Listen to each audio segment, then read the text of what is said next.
बिस्मिल्लाहिर्रहमानिर्रहीम। मेरा नाम है मोहम्मद अवैस। Welcome students. आज मैं बहुत खुश हूँ क्योंकि आज मैं आपके लिए लेके आया हूँ एक एक्सपोर्ट का बहुत ही इम्पोर्टेंट फ्री कोर्स, जिसमें आपको 50 ऐसी रीजंस बताई जाएंगी जिनकी वजह से सियालकोट के बच्चे या सियालकोट के स्टार्टअप्स या सियालकोट के मेकर्स या एक्सपोर्टर्स फेल हो जाते हैं एक्सपोर्ट की फील्ड में। और साथ हर रीजन का सलूशन भी बताया जाएगा कि आपको क्या क्या करना चाहिए ताकि आप एक्सपोर्ट की फील्ड में कामयाब हो सकें। तो बहुत ही यूजफुल आपके लिए ये कोर्स होने वाला है। मैं हाईली रेकमेंड करूंगा कि इसको आप कंप्लीट वॉच कीजिएगा।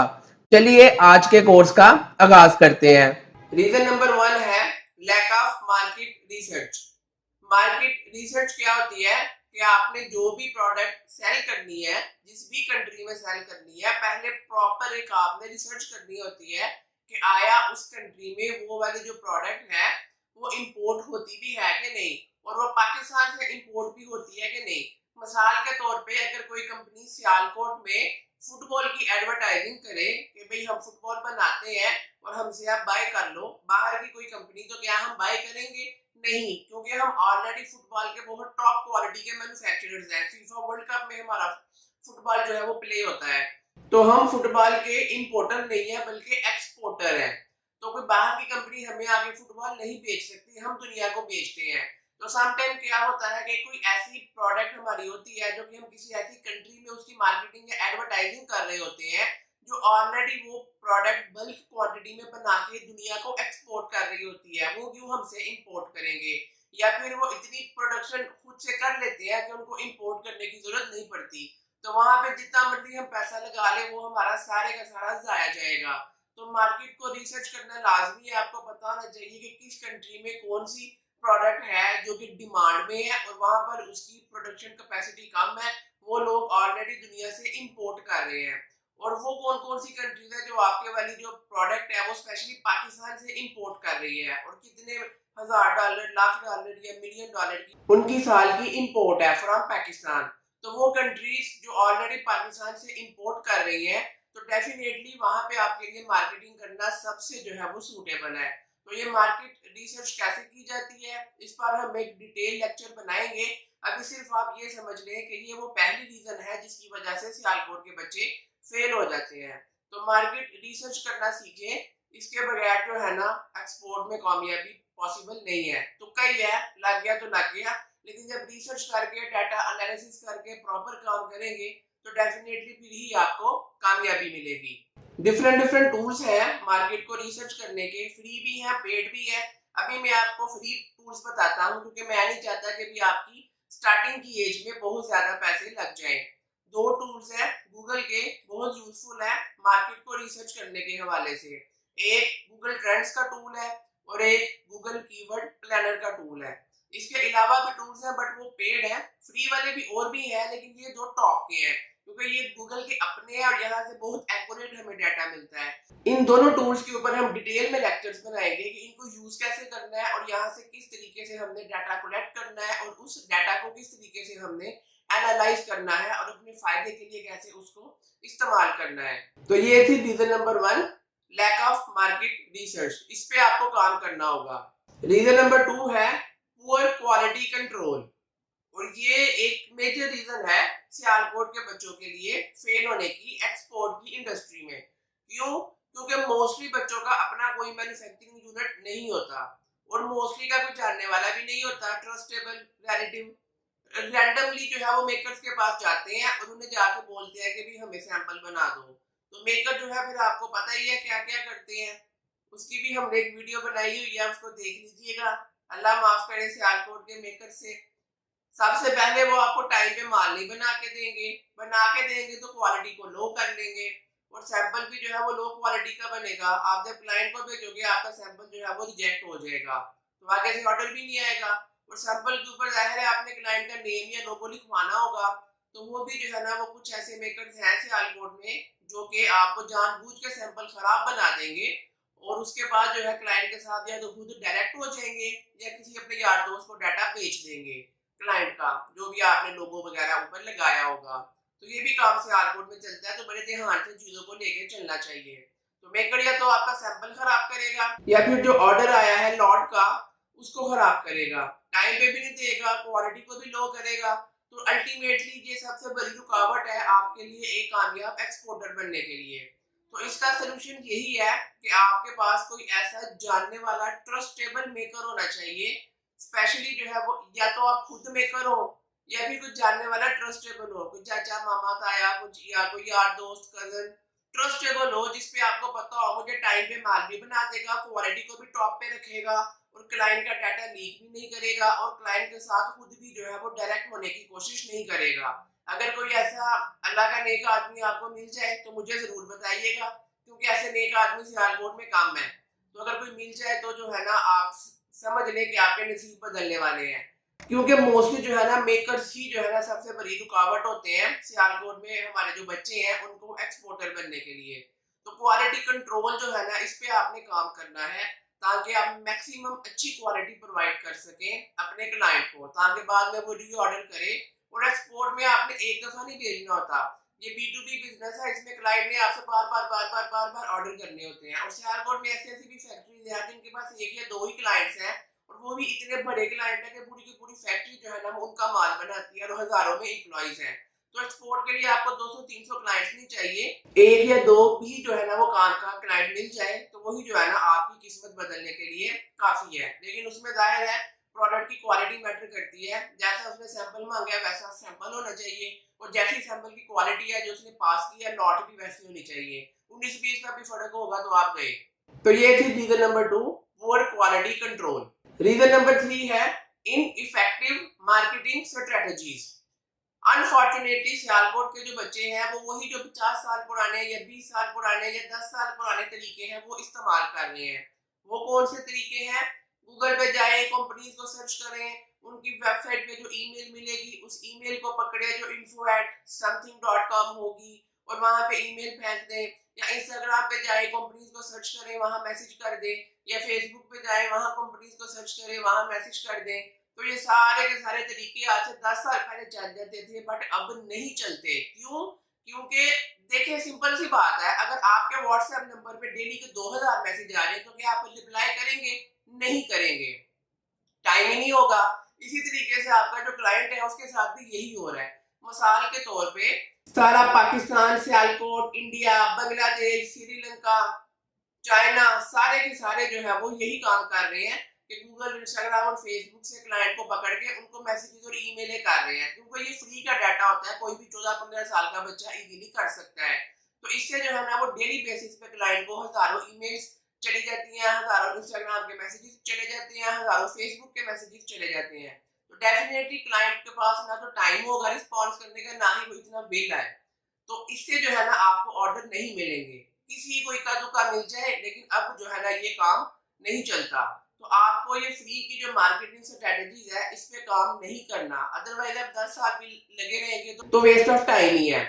तो बेस्ट यही है कि आपको लेटेस्ट मार्केटिंग और एडवर्टाइजिंग की स्ट्रेटजीज का पता होना चाहिए। वो क्या है? एडवर्टाइजिंग, जिसमें आपने सोशल मीडिया प्लेटफॉर्म्स के थ्रू एडवर्टाइजिंग करनी होती है और क्लाइंट को अपनी प्रोडक्ट या अपनी मैन्युफैक्चरिंग फैसिलिटी दिखानी होती है कि भाई ये चीज हम बनाते हैं। फिर क्लाइंट आपकी एड देख के खुद ही फिर आपको मैसेज करता है कि भाई ये मेरी रिक्वायरमेंट है, इतने पीसेस की मुझे जो है ना कोटेशन प्रोवाइड करें। तो ये है वो लेटेस्ट एडवर्टाइजिंग मेथड जिससे आपको क्लाइंट मिलेंगे। अनफॉर्चुनेटली सियालकोट में काफी ऐसे ट्रेडिंग इंस्टीट्यूट्स हैं जहां पर अब भी इंपोर्ट एक्सपोर्ट कोर्स के नाम पे यही चीजें सिखाई जा रही है जो 20 साल या 10 साल पुराना मेथड है। इससे क्लाइंट नहीं मिलेंगे, ना तो वो खुद एक्सपोर्टर होते हैं और ना ही वो आपको एक्सपोर्टर बना पाएंगे। तो आपकी हेल्प करने के लिए ही ये यूट्यूब का चैनल बनाया गया है, क्योंकि हमने सर्च किया था यूट्यूब पे इस टॉपिक के ऊपर कोई चैनल ही नहीं है। जिनको नहीं आता वो कोर्सेज करवा रहे होते हैं और जिनको आता है वो अपनी फैक्ट्रियों में बिजी होते हैं। तो हमने ये चैनल इसलिए बनाया है ताकि फ्री में एक नॉलेज प्रोवाइड किया जाए जो ऑथेंटिक हो, टू द पॉइंट हो। बच्चों को पता तो चले कि एक्सपोर्ट की फील्ड में आने के लिए आपके पास क्या क्या चीजें होनी चाहिए और किन किन चीजों से बचना है। हमारा जो यूट्यूब का चैनल है वो टोटल B2B एक्सपोर्ट मार्केटिंग के ऊपर है, जो सियालकोट के बच्चों के लिए बनाया गया है। आपकी बस दुआ चाहिए, फ्री में इंशाल्लाह नज़ीज़ ईच एंड एवरीथिंग इस यूट्यूब चैनल पे आपको मिलेगी। रीजन नंबर 4 है लैक ऑफ फाइनेंशियल प्लानिंग। हमारे बच्चों को फाइनेंशियल प्लानिंग नहीं आती। अनफॉर्चुनेटली स्कूल कॉलेज या यूनिवर्सिटीज में रट्टे लगवाए जाते हैं बट काम की चीजें नहीं सिखाई जाती। फाइनेंशियल प्लानिंग आपको सीखनी होगी, अदरवाइज आप अपनी जो रियल लाइफ है, जो घर के अखराजात है, जो मामला है, उसको भी मैनेज नहीं कर सकेंगे। पाकिस्तान में ज्यादा महंगाई की वजह से मसले मसाइल है, बट उससे भी ज्यादा मसले मसाइल ये हैं कि आप अपने फाइनेंसिस को मैनेज नहीं कर पाते। आपको पता नहीं होता कि मेरी मंथली इनकम क्या है और मंथली एक्सपेंस क्या है, उसको कैलकुलेट ही करना नहीं आता, और महीने के एंड पे पैसे कितने बचे हैं वो भी आपको कैलकुलेट नहीं करना आता। मिसाल के तौर पे आपकी मंथली 1 लाख रुपए इनकम है, तो कोई पूछे तो आप उसको कहेंगे कि मैं महीने का 1 लाख कमाता हूँ, लेकिन महीने के एंड पे आपकी जो सेविंग होती है वो 5,000 होती है। तो एक्चुअल में आपकी मंथली इनकम 1 लाख नहीं है, आपकी मंथली इनकम 5,000 है। आपकी महीने की इनकम वो नहीं है जो आप कमाते हैं, आपकी महीने की इनकम वो होती है जो at the end of the month आपने सेविंग्स की है। अगर महीने का 1 लाख कमाते हैं तो 95,000 आपका जो है वो घर का या ऑफिस का या मिला मिलू के सारा खर्चा है, और 5,000 महीने का बचता है, तो आपकी महीने की जो कमाई है वो 5,000 है, 1 लाख नहीं है। तो महीने की जो आपकी कमाई है ना वो बढ़ाने की जरूरत है, यानी कि सेविंग्स बढ़ाने की जरूरत है। उसके लिए अपने जो दाएं बाएं के फजूल अखराजात है उनको कम करें, और वो पैसा उठा के लगाएं मार्केटिंग पे, एडवर्टाइजिंग पे। मेरे पास बच्चे आते हैं लाख लाख रुपए का हाथ में मोबाइल फोन पकड़ा आता है और कहते हैं हमारे पास 10,000 रुपए भी नहीं है कि हम जो है ना वो एडवर्टाइजिंग कर सके मेटा पे एक्सपोर्ट के लिए क्लाइंट फाइंड करने के हवाले से। तो ऐसे बच्चों को फिर हम क्या कहें? तो बात करने का ये मकसद है कि जहाँ लाख रुपए का फोन लेना है वहां 25 का ले लो, 75,000 जो है वो आप बाकी अपने बिजनेस को ग्रो करने के लिए लगाओ। तो फाइनेंशियल प्लानिंग पे पहले काम करें। आपको बताना चाहिए कि मेरे महीने के क्या क्या अखराजात है, कहाँ कहाँ पे पैसा वेस्ट हो रहा है, कहाँ कहाँ से मैं पैसा बचा सकता हूँ। फिर वो पैसा बचा के आप मार्केटिंग में लगाएं, एडवर्टाइजिंग पे लगाएं, वहां से फिर आपको इंक्वायरी जनरेट होगी और फिर उनको सैंपल्स भेजिए, वहां से फिर आगे अल्लाह का नाम लेके आपका सारे का सारा काम चलेगा। तो आपने जो है ना ये करना है, सबसे पहले हर महीने की पहली तारीख को आपने एक शीट बनानी है। अगर एक्सेल यूज करना आता है तो बेस्ट है, अदरवाइज पेपर पेन लेके बना ले। तो डेली का जो भी खर्चा आए, जहां जहां पे भी खर्चा आए उसको लिखते जाए। एक्सेल पे बनाएंगे तो ऑटोमेटिकली वो सारे का सारा ऐड अप कर देगा, सम का फार्मूला लगा के। शीट पे बनाएंगे तो महीने के एंड पे कैलकुलेट कर लें। तो महीने के पूरे महीने में आपने जितने भी पैसे कमाए वो भी लिखते जाए, जो भी खर्चा हुआ वो भी लिखते जाए, और महीने के एंड पे देख लें भाई मुझे कितने पैसे बचे हैं। फिर उन पैसों को आपने जो है ना मार्केटिंग और एडवर्टाइजिंग पे लगाना है। तो दाएं बाएं से एक्स्ट्रा पैसे लेने की जरूरत नहीं है, अपने महाना जो अखराजात है उसमें से थोड़े से जो है ना दाएं बाएं के जो फजूल लग रहे हैं उनको बचा के उन्हीं पैसों को आप एडवर्टाइजिंग पे लगाएं, ताकि आपको बोझ भी ना लगे और कहीं से दाएं बाएं से पैसे भी अरेंज करने की जरूरत ना पड़े। तो जो फाइनेंशियल प्लानिंग है, चाहे घर के हवाले से हो चाहे बिजनेस के हवाले से हो, ये करना जरूरी है। और एक्सपोर्ट में भी जो है ना बच्चों को नहीं पता होता कि किस तरीके से हमने सारी की सारी कैलकुलेशन करनी है, कि सैंपल कितने का आएगा, प्रोडक्ट की इन्वेंटरी कितनी की बनेगी, शिपिंग चार्जेस क्या होंगे, और कौन कौन से जो है वो अदर एक्सपेंसेस है, वो सारे के सारे कैलकुलेट करने के बाद एक फाइनल प्रोडक्ट की प्राइस निकल के आती है। तो सियालकोट के जो बच्चे हैं उनको मोस्टली प्राइस का नहीं पता होता, और वो रैंडमली क्लाइंट को पकड़ने के लिए कम से कम प्राइस दे देते हैं, जिसकी वजह से लॉस ये होता है कि जब ऑर्डर आ जाता है और जब वो उस पर काम करना स्टार्ट करते हैं तो उस प्राइस पे माल नहीं बन पाता, और मोस्टली फिर जो है वो लॉस में जाते हैं या फिर उनको कोई भी प्रॉफिट नहीं होता। तो पहले सारी कैलकुलेशन करके रखें कि मैंने जो है ना कौन सी आइटम कहाँ से कितने की लेनी है, कितने की बेचनी है, और कितना मुझे एंड पे प्रॉफिट होगा। अगर आप घर से चल के गए हैं किसी कंपनी के पास कोई शिपिंग के लिए, तो वो जो पेट्रोल का एक्सपेंस है वो भी आपका जो है ना एक्सपेंस में लिखा जाएगा, बेशक वो 50 रुपए या 100 रुपए ही हो, लेकिन वो लिखा जाएगा। तो बिजनेस में छोटे से छोटा एक्सपेंस भी जो बड़ी बड़ी कंपनीज होती हैं, अगर उनके ऑफिस में 5 रुपए का बिस्किट भी आए तो वो भी उनकी एक्सपेंस शीट पे लिखा जाता है। महीने के एंड पे कैलकुलेट होता है कि खर्चा कितना आया, मुनाफा कितना हुआ है, और घर में कितने पैसे लेके गए हैं।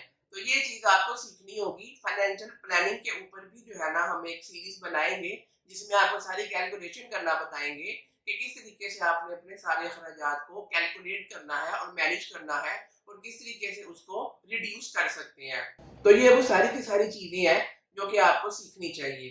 तो रीजन नंबर 4 यही थी कि लैक ऑफ फाइनेंशियल प्लानिंग की वजह से बच्चे जो है वो सियालकोट के एक्सपोर्ट की फील्ड में फेल हो जाते हैं। रीजन नंबर 5 है lack of compliance with international standards. बच्चों को आईएसओ का ही पता नहीं होता कि आईएसओ क्या होता है और हमारी जो प्रोडक्ट है इंटरनेशनल स्टैंडर्ड के मुताबिक उसमें क्या क्या चीजें होनी चाहिए। तो जब ये सारी की सारी चीजें आप लैक करोगे तो डेफिनेटली फिर लॉस ही होगा। तो आपको बताना चाहिए कि आपकी जो प्रोडक्ट है उस पे कौन कौन से इंटरनेशनल स्टैंडर्ड इंप्लीमेंट होते हैं, वो सारे के सारे आपने इंप्लीमेंट करने हैं ताकि आप इंटरनेशनल स्टैंडर्ड की जो है ना वो प्रोडक्ट तैयार कर सको। आईएसओ क्या होता है और किस आइटम के लिए कौन कौन से आईएसओ के स्टैंडर्ड चाहिए उस पर सेपरेट से एक सीरीज आएगी। लेकिन अभी बस आप ये समझ लें कि लैक ऑफ इंटरनेशनल स्टैंडर्ड के नॉलेज की वजह से सियालकोट के बच्चे फेल होते हैं। और मोस्टली क्लाइंट पूछता है कि आपकी जो प्रोडक्ट है वो कहाँ कहाँ से सर्टिफाइड है, उनके पास कोई भी आईएसओ का सर्टिफिकेट नहीं होता तो क्लाइंट फिर आगे से बात नहीं करता। तो आपकी जो भी प्रोडक्ट है उस पे कौन कौन से आईएसओ के सर्टिफिकेट लगते हैं ये आपको पता होना चाहिए और वो सर्टिफिकेट आपके पास होने चाहिए ताकि जब भी क्लाइंट आईएसओ का पूछे तो आप उसको बता सको भी हमारी कंपनी इंटरनेशनल स्टैंडर्ड को फॉलो करती है और ये सारे के सारे पैरामीटर्स हमने इंप्लीमेंट किए हुए हैं। उससे अगले का ट्रस्ट लेवल हाई होगा और आपको ऑर्डर मिलने के हाई चांसेस होंगे। तो ये थी रीजन नंबर 5 कि आईएसओ का या इंटरनेशनल स्टैंडर्ड का बच्चों को पता नहीं होता, जिसकी वजह से उनकी कंपनी एक ऑथेंटिक कंपनी के तौर पे नहीं शुमार की जाती बाहर के क्लाइंट्स की नजर में। रीजन नंबर 6 है वीक निगोशिएशन स्किल्स। निगोशिएशन क्या होती है कि अगले के साथ एक बहस मुबासा करना। अगला जो है वो प्राइस कम करने की कोशिश कर रहा है, आप बढ़ाने की कोशिश कर रहे हैं। मिसाल के तौर पे आपने बोला कि ये प्रोडक्ट जो है वो 100 रुपए की है, क्लाइंट कहता है मैंने 70 रुपए की लेनी है, तो दरमियान में क्या गैप आ गया, 30 रुपए का। अब आपने जो है ना वो चाह रहा है कि 70 के करीब करीब मुझे प्राइस मिले, आप चाह रहे हो 100 के करीब मिले, तो उसके साथ बहस मुबासा करेंगे थोड़ी सी आप। अच्छा, यहाँ पे बच्चे क्या गलती करते हैं कि स्टक हो जाते हैं कि नहीं भी मैंने 100 की बेचनी है, वो कहता है मैंने 70 की लेनी है, गया क्लाइंट। तो आपने जो है ना निगोशिएशन स्किल सीखनी है। इस प्रोसेस को निगोशिएशन कहते हैं कि जिसमें प्राइस जो है ना अगला कम करवाने की कोशिश करते हैं और आप बढ़ाने की कोशिश करते हैं। तो आपने अगले के साथ जो है ना वो निगोशिएशन करनी है बहुत प्रोफेशनल तरीके से। निगोशिएशन कैसे की जाती है, उसकी क्या टिप्स है, क्या क्या उसके स्टेप्स हैं, उस पर भी सेपरेट से हम एक इंशाल्लाह सीरीज बनाएंगे। लेकिन अभी बस ये समझ लें कि निगोशिएशन क्या होती है और उसकी क्या इंपॉर्टेंस है। उसमें बेसिकली आपने ये देखना होता है कि क्लाइंट जो है वो कहाँ तक आ गया है। मिसाल के तौर पे आप एक चीज 100 रुपए की बेचना चाह रहे हो और आपको जो है ना वो सारे अखराजात मिला के 60 रुपए की जो है वो बन रही है। तो क्लाइंट को आपने 100 रुपए की प्राइस दी, क्लाइंट ने बोला भाई महंगी है मैं 70 दे सकता हूँ। तो यहाँ पे सबसे पहले आप ये देख लें कि 10 रुपए तो आपको बच रहे हैं ना, 10% तो आपको बच रहा है। यानी कि अगर आप 70 की भी बेच दो तो 60 की आपको बन रही है, 70 की बेचेंगे 10% तो बच गया ना, कुछ ना कुछ तो जेब में आ ही रहा है ना, जा तो नहीं रहा। मिसाल के तौर पे आपने क्लाइंट को बोला मैं 100 की दूंगा, उसने बोला मैं 50 की लूंगा, तो आपको बन रही है 60 की। इट मीन्स कि अब जो है ना आपकी जेब से 10 रुपए जाएंगे। तो आपने उसे कहना है कि तो फिर वहां से फिर जो है ना आपने थोड़ी सी निगोशिएशन पे काम करना है। लेकिन अगर वो स्टार्ट ही 70 से हो तो इट मीन्स कि ऑलरेडी आप 10% प्रॉफिट पे हो और आप 40% प्रॉफिट लेना चाह रहे हो। तो इस पे जो है ना फिर आपको थोड़ा सा काम करना होगा, थोड़ी सी उससे बातचीत करें, उसको बोले नहीं भाई ये है वो है, करते कराते जो है ना मिडिल में ले आए। मिसाल के तौर पे आपने 100 बोला, उसने 70 बोला, मिडिल हो गया 85। तो थोड़ा सा आहिस्ता आहिस्ता आप कम करते जाए, थोड़ा थोड़ा वो बढ़ाता जाएगा और 85 पे फाइनल कर ले। 60 की बनी है 85 की बेचेंगे तो 25% का फिर भी जो है वो प्रॉफिट है। लेकिन वर्स्ट केस सिनेरियो में फॉर एग्जांपल वो 70 से नीचे नहीं 70 से ऊपर नहीं जा रहा, कहता मैंने 70 ही देने हैं, तो फिर भी ओके कर ले। 10% आपको बच रहा है, 10 लाख का ऑर्डर है तो लाख रुपए आपको फिर भी बच रहा है, तो जेब में कुछ आ रहा है, जा नहीं रहा। लेकिन अगर वो कह रहा है कि नहीं मैंने 50 का ही लेना है, तो अब इस केस में आपकी जेब से 10 रुपए जा रहे हैं। अब फिर आपने जाहिर है असल में एक होता है ब्रेक इवन पॉइंट। इसीलिए मैंने आपको पहले बताया कि प्राइसिंग कैलकुलेशन करना कितना इंपॉर्टेंट है कि आपको पता होना चाहिए कि मेरा ब्रेक इवन पॉइंट क्या है, इससे नीचे मैंने चीज नहीं बेचनी। क्लाइंट जाता है तो जाए लेकिन इससे नीचे नहीं मैंने बेचना। बच्चे क्या गलती करते हैं, एक ब्रेक इवन पॉइंट से भी नीचे जो है ना वो बेचने की कोशिश करते हैं कि वो बेच देते हैं लॉस में कि चलो क्लाइंट कल को ऑर्डर करेगा तो रिकवर हो जाएगा। ऐसा नहीं होता। ब्रेक इवन पॉइंट क्या पॉइंट होता है कि वो एक ऐसा पॉइंट होता है जैसे 100 रुपए की चीज आप बेच रहे हो और आपको 60 रुपए की जो है वो बन रही है, तो 60 रुपए आपका ब्रेक इवन पॉइंट है। 60 से जितना नीचे बेचोगे उतना आपका लॉस है, और 60 से जितना ऊपर बेचोगे उतना आपका फायदा है। तो 60 पे भी बेच देंगे तो फिर भी नुकसान ही है, जाहिर है उसमें आपकी मेहनत लगी है, दौड़े लगी है, और कोई रिवॉर्ड नहीं मिला तो वो भी लॉस ही है। तो 60 मतलब वो जो ब्रेक इवन पॉइंट है उससे ऊपर आपने बेचने की कोशिश करनी है, जितना ऊपर बेचेंगे उतना फायदा है। तो क्लाइंट को आपने निगोशिएशन करके अपने ब्रेक इवन पॉइंट से थोड़ा ऊपर ले जाना है, ताकि आपकी जेब में कुछ पैसे आ रहे हो, जा ना रहे हो। तो ब्रेक इवन पॉइंट आपको तभी पता चलेगा जब आप प्रॉपर एक फाइनेंशियल एनालिसिस करेंगे और प्रॉपर एक सारी की सारी कैलकुलेशन करेंगे। फिर आपको पता चलेगा कि मेरी प्रोडक्ट का ब्रेक इवन पॉइंट कौन सा है और किस पॉइंट से मैंने नीचे नहीं बेचना, इससे मैंने ऊपर ही बेचना है। तो अगर क्लाइंट आपका ब्रेक इवन से भी नीचे स्टार्ट हो तो निगोशिएशन करते करते करते करते उसको ब्रेक इवन से थोड़ा ऊपर ले जाए। जैसे ही वो ब्रेक इवन से ऊपर आ गया, मसाले आप 100 की बेच रहे हो, वो कह रहा है मैंने 50 की लेनी है, आपका ब्रेक इवन है 60 रुपए, तो आप उसको बातचीत करते करते करते करते उसको 70 पे ले आए हो। अब आपने मैच जीत लिया है। आप उसको ब्रेक इवन से ऊपर ले आए हो, जिसमें आपको 10% का पैसा बच रहा है। इट मीन्स कि आपके लिए विन विन सिचुएशन है। बेशक हम बच रहे हैं, लेकिन बच रहे हैं ना, कुछ जेब में आ रहा है ना, जा तो नहीं रहा। तो समटाइम बच्चे भी लालची होते हैं, वो कहते हैं नहीं मैंने महंगा बेचना है, महंगा बेचना है, और महंगा बेचने के चक्करों में वो जो थोड़ा सा प्रॉफिट जो उनको मिल रहा था वो भी हाथ से जाता है। तो आप बहुत ज्यादा महंगा बेचने की कोशिश ना करें, बट जितना भी आपको प्रॉफिट मिले स्टार्टिंग में चुप करके उसको पकड़ लें, फिर ऐसा ऐसा जो है ना वो मामला बेहतर होता जाएगा। तो ये चीज आपको सारी की सारी पता होनी चाहिए कि मैंने किस तरीके से निगोशिएशन करनी है।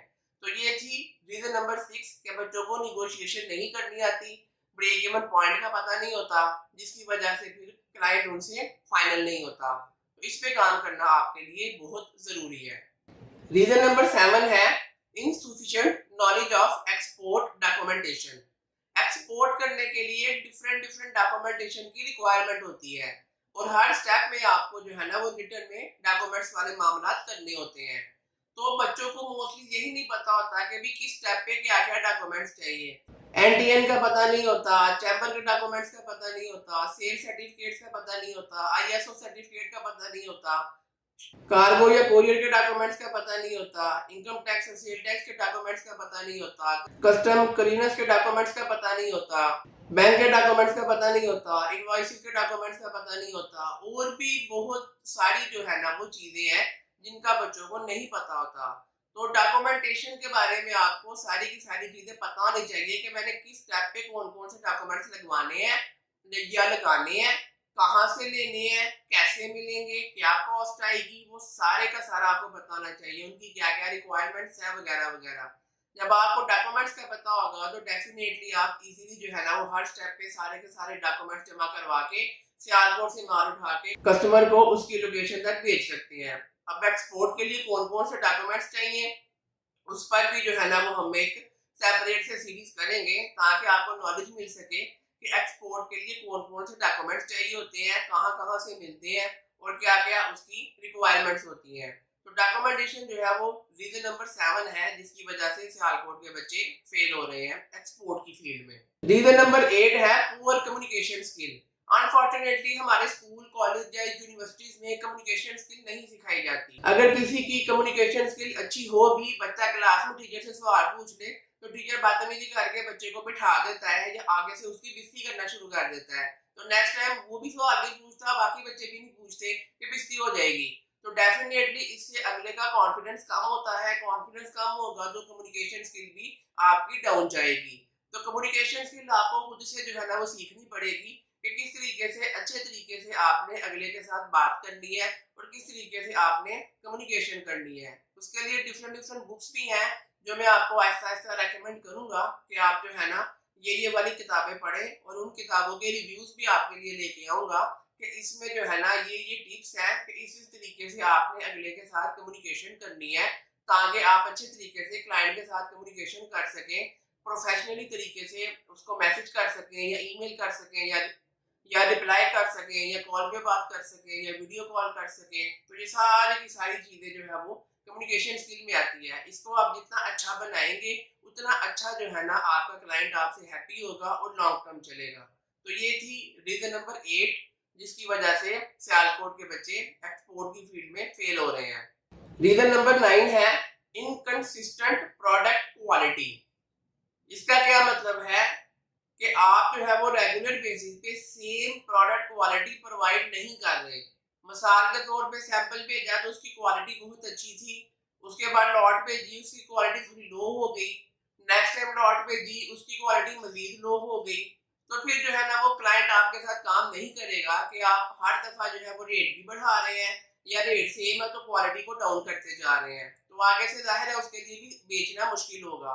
आपने इस चीज को अंडरस्टैंड करना है कि आपका जो बाहर का क्लाइंट है अगर आपसे 1000 पीस ले रहा है मिसाल के तौर पे किसी भी प्रोडक्ट के या बॉक्सिंग ग्लव्स के, तो उसने 1000 बॉक्सिंग ग्लव खुद यूज नहीं करने, उसने आगे से वहां पर होलसेल डीलर्स को या शॉप ओनर्स को या डिफरेंट डिफरेंट डिस्ट्रीब्यूटर्स को बेचने हैं। अगर उसकी ही क्वालिटी बॉक्सिंग ग्लव्स की लो होगी तो डिस्ट्रीब्यूटर उससे बाय नहीं करेंगे, क्योंकि फिर जो एक्चुअल में रिटेल पर्सन है वो लो क्वालिटी का बाय नहीं करता। जब डिस्ट्रीब्यूटर का नहीं बिकेगा तो फिर आपके एक्सपोर्ट के जो क्लाइंट है उनका कैसे बिकेगा, वो फिर आपसे माल नहीं लेगा। तो इसलिए जो है ना आपने क्वालिटी को मेंटेन रखना है।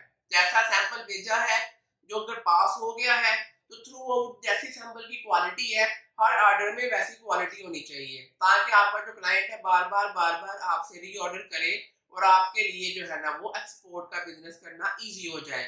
तो ये थी reason number 9 inconsistent product quality, जिसकी वजह से सियालकोट के बच्चे फेल हो रहे हैं। रीजन नंबर 10 है ineffective supply chain management. Supply chain management क्या होती है? सप्लाई चेन क्या होती है कि देखिए कोई भी माल बनाने के लिए उसमें डिफरेंट डिफरेंट रॉ मटेरियल्स लगते हैं और वो रॉ मटेरियल डिफरेंट डिफरेंट जो है ना वो लोगों से बाय किए जाते हैं। रॉ मटेरियल क्या होता है कि कोई ऐसा मटेरियल जिससे जो है ना वो एक मेन फाइनल प्रोडक्ट बनती है। मिसाल के तौर पे लेदर जैकेट अगर आपने बनवानी है तो उसके लिए लेदर जो है ना वो रॉ मटेरियल होगा, उसका धागा, उसकी जिपें और जो भी उसके ऊपर चीजें लगनी है वो सारी की सारी रॉ मटेरियल में आएगी। तो ये जो रॉ मटेरियल होता है किसी भी आइटम को फाइनल बनाने के लिए वो डिफरेंट डिफरेंट लोगों से बाय किया जाता है। तो समटाइम क्या होता है कि आप तो सही तरीके से काम कर रहे हैं लेकिन जब वो रॉ मटेरियल है वो अगला बंदा लो क्वालिटी का आपको दे रहा है और वहां से भी आपकी जो प्रोडक्ट की फाइनल क्वालिटी है वो अच्छी नहीं बन रही। तो ये भी मेक श्योर करना है कि आप जहां से भी रॉ मटेरियल बाय कर रहे हैं वो अच्छी क्वालिटी का हो, नंबर 1। नंबर 2, टाइम से मिले। हो सकता है कि आपने जो है ना वो धागा या जिपे जो है ना वो टाइम से ले ली लेदर जैकेट बनाने के लिए और जो लेदर है वो थोड़ा डिले हो गया, तो वो जो आपका सप्लायर है अगर वो डिले कर रहा है तो डेफिनेटली आपका जो माल बनने में अगर वो बनना ही लेट शुरू हुआ है तो बनेगा भी लेट और क्लाइंट को भी लेट मिलेगा, तो डेफिनेटली फिर आपका काम खराब हो जाएगा। तो इसका जो है ना वो सोल्यूशन यही है कि आपने मल्टीपल सप्लायर जो है ना रॉ मटेरियल के रखने हैं। मिनिमम 3 सप्लायर जो है ना आपने हर रॉ मटेरियल के अपने पास रखने हैं, ताकि जो है ना अगर एक बंदा डिले कर रहा है दूसरे से बाय कर ले। मिसाल के तौर पे लेदर जैकेट है, उसमें लेदर के जो है ना यानी कि जो स्किन है जो बाय करनी होती है उसके मिनिमम 3 आपके पास सप्लायर होने चाहिए। पहले जो है ना आपने पहले से बाय करना है, अगर वो डिले कर रहा है या उसके पास माल अवेलेबल नहीं है दूसरे से ले ले, वो नहीं तो तीसरे से ले ले। इसी तरीके से जो जो भी आपका रॉ मटेरियल आपने अपनी प्रोडक्ट में यूज करना है उसके जो सप्लायर्स हैं मिनिमम 3 आपके पास होने चाहिए, 5 हो जाएंगे तो बेस्ट हो जाएगा, ताकि अगर एक बंदा डिले कर रहा है तो आप दूसरों से जाके टाइम से ले सको, आपको टाइम पे रॉ मटेरियल मिले और आप टाइम पे उसकी प्रोडक्शन करके आगे से क्लाइंट को माल बेच सकें।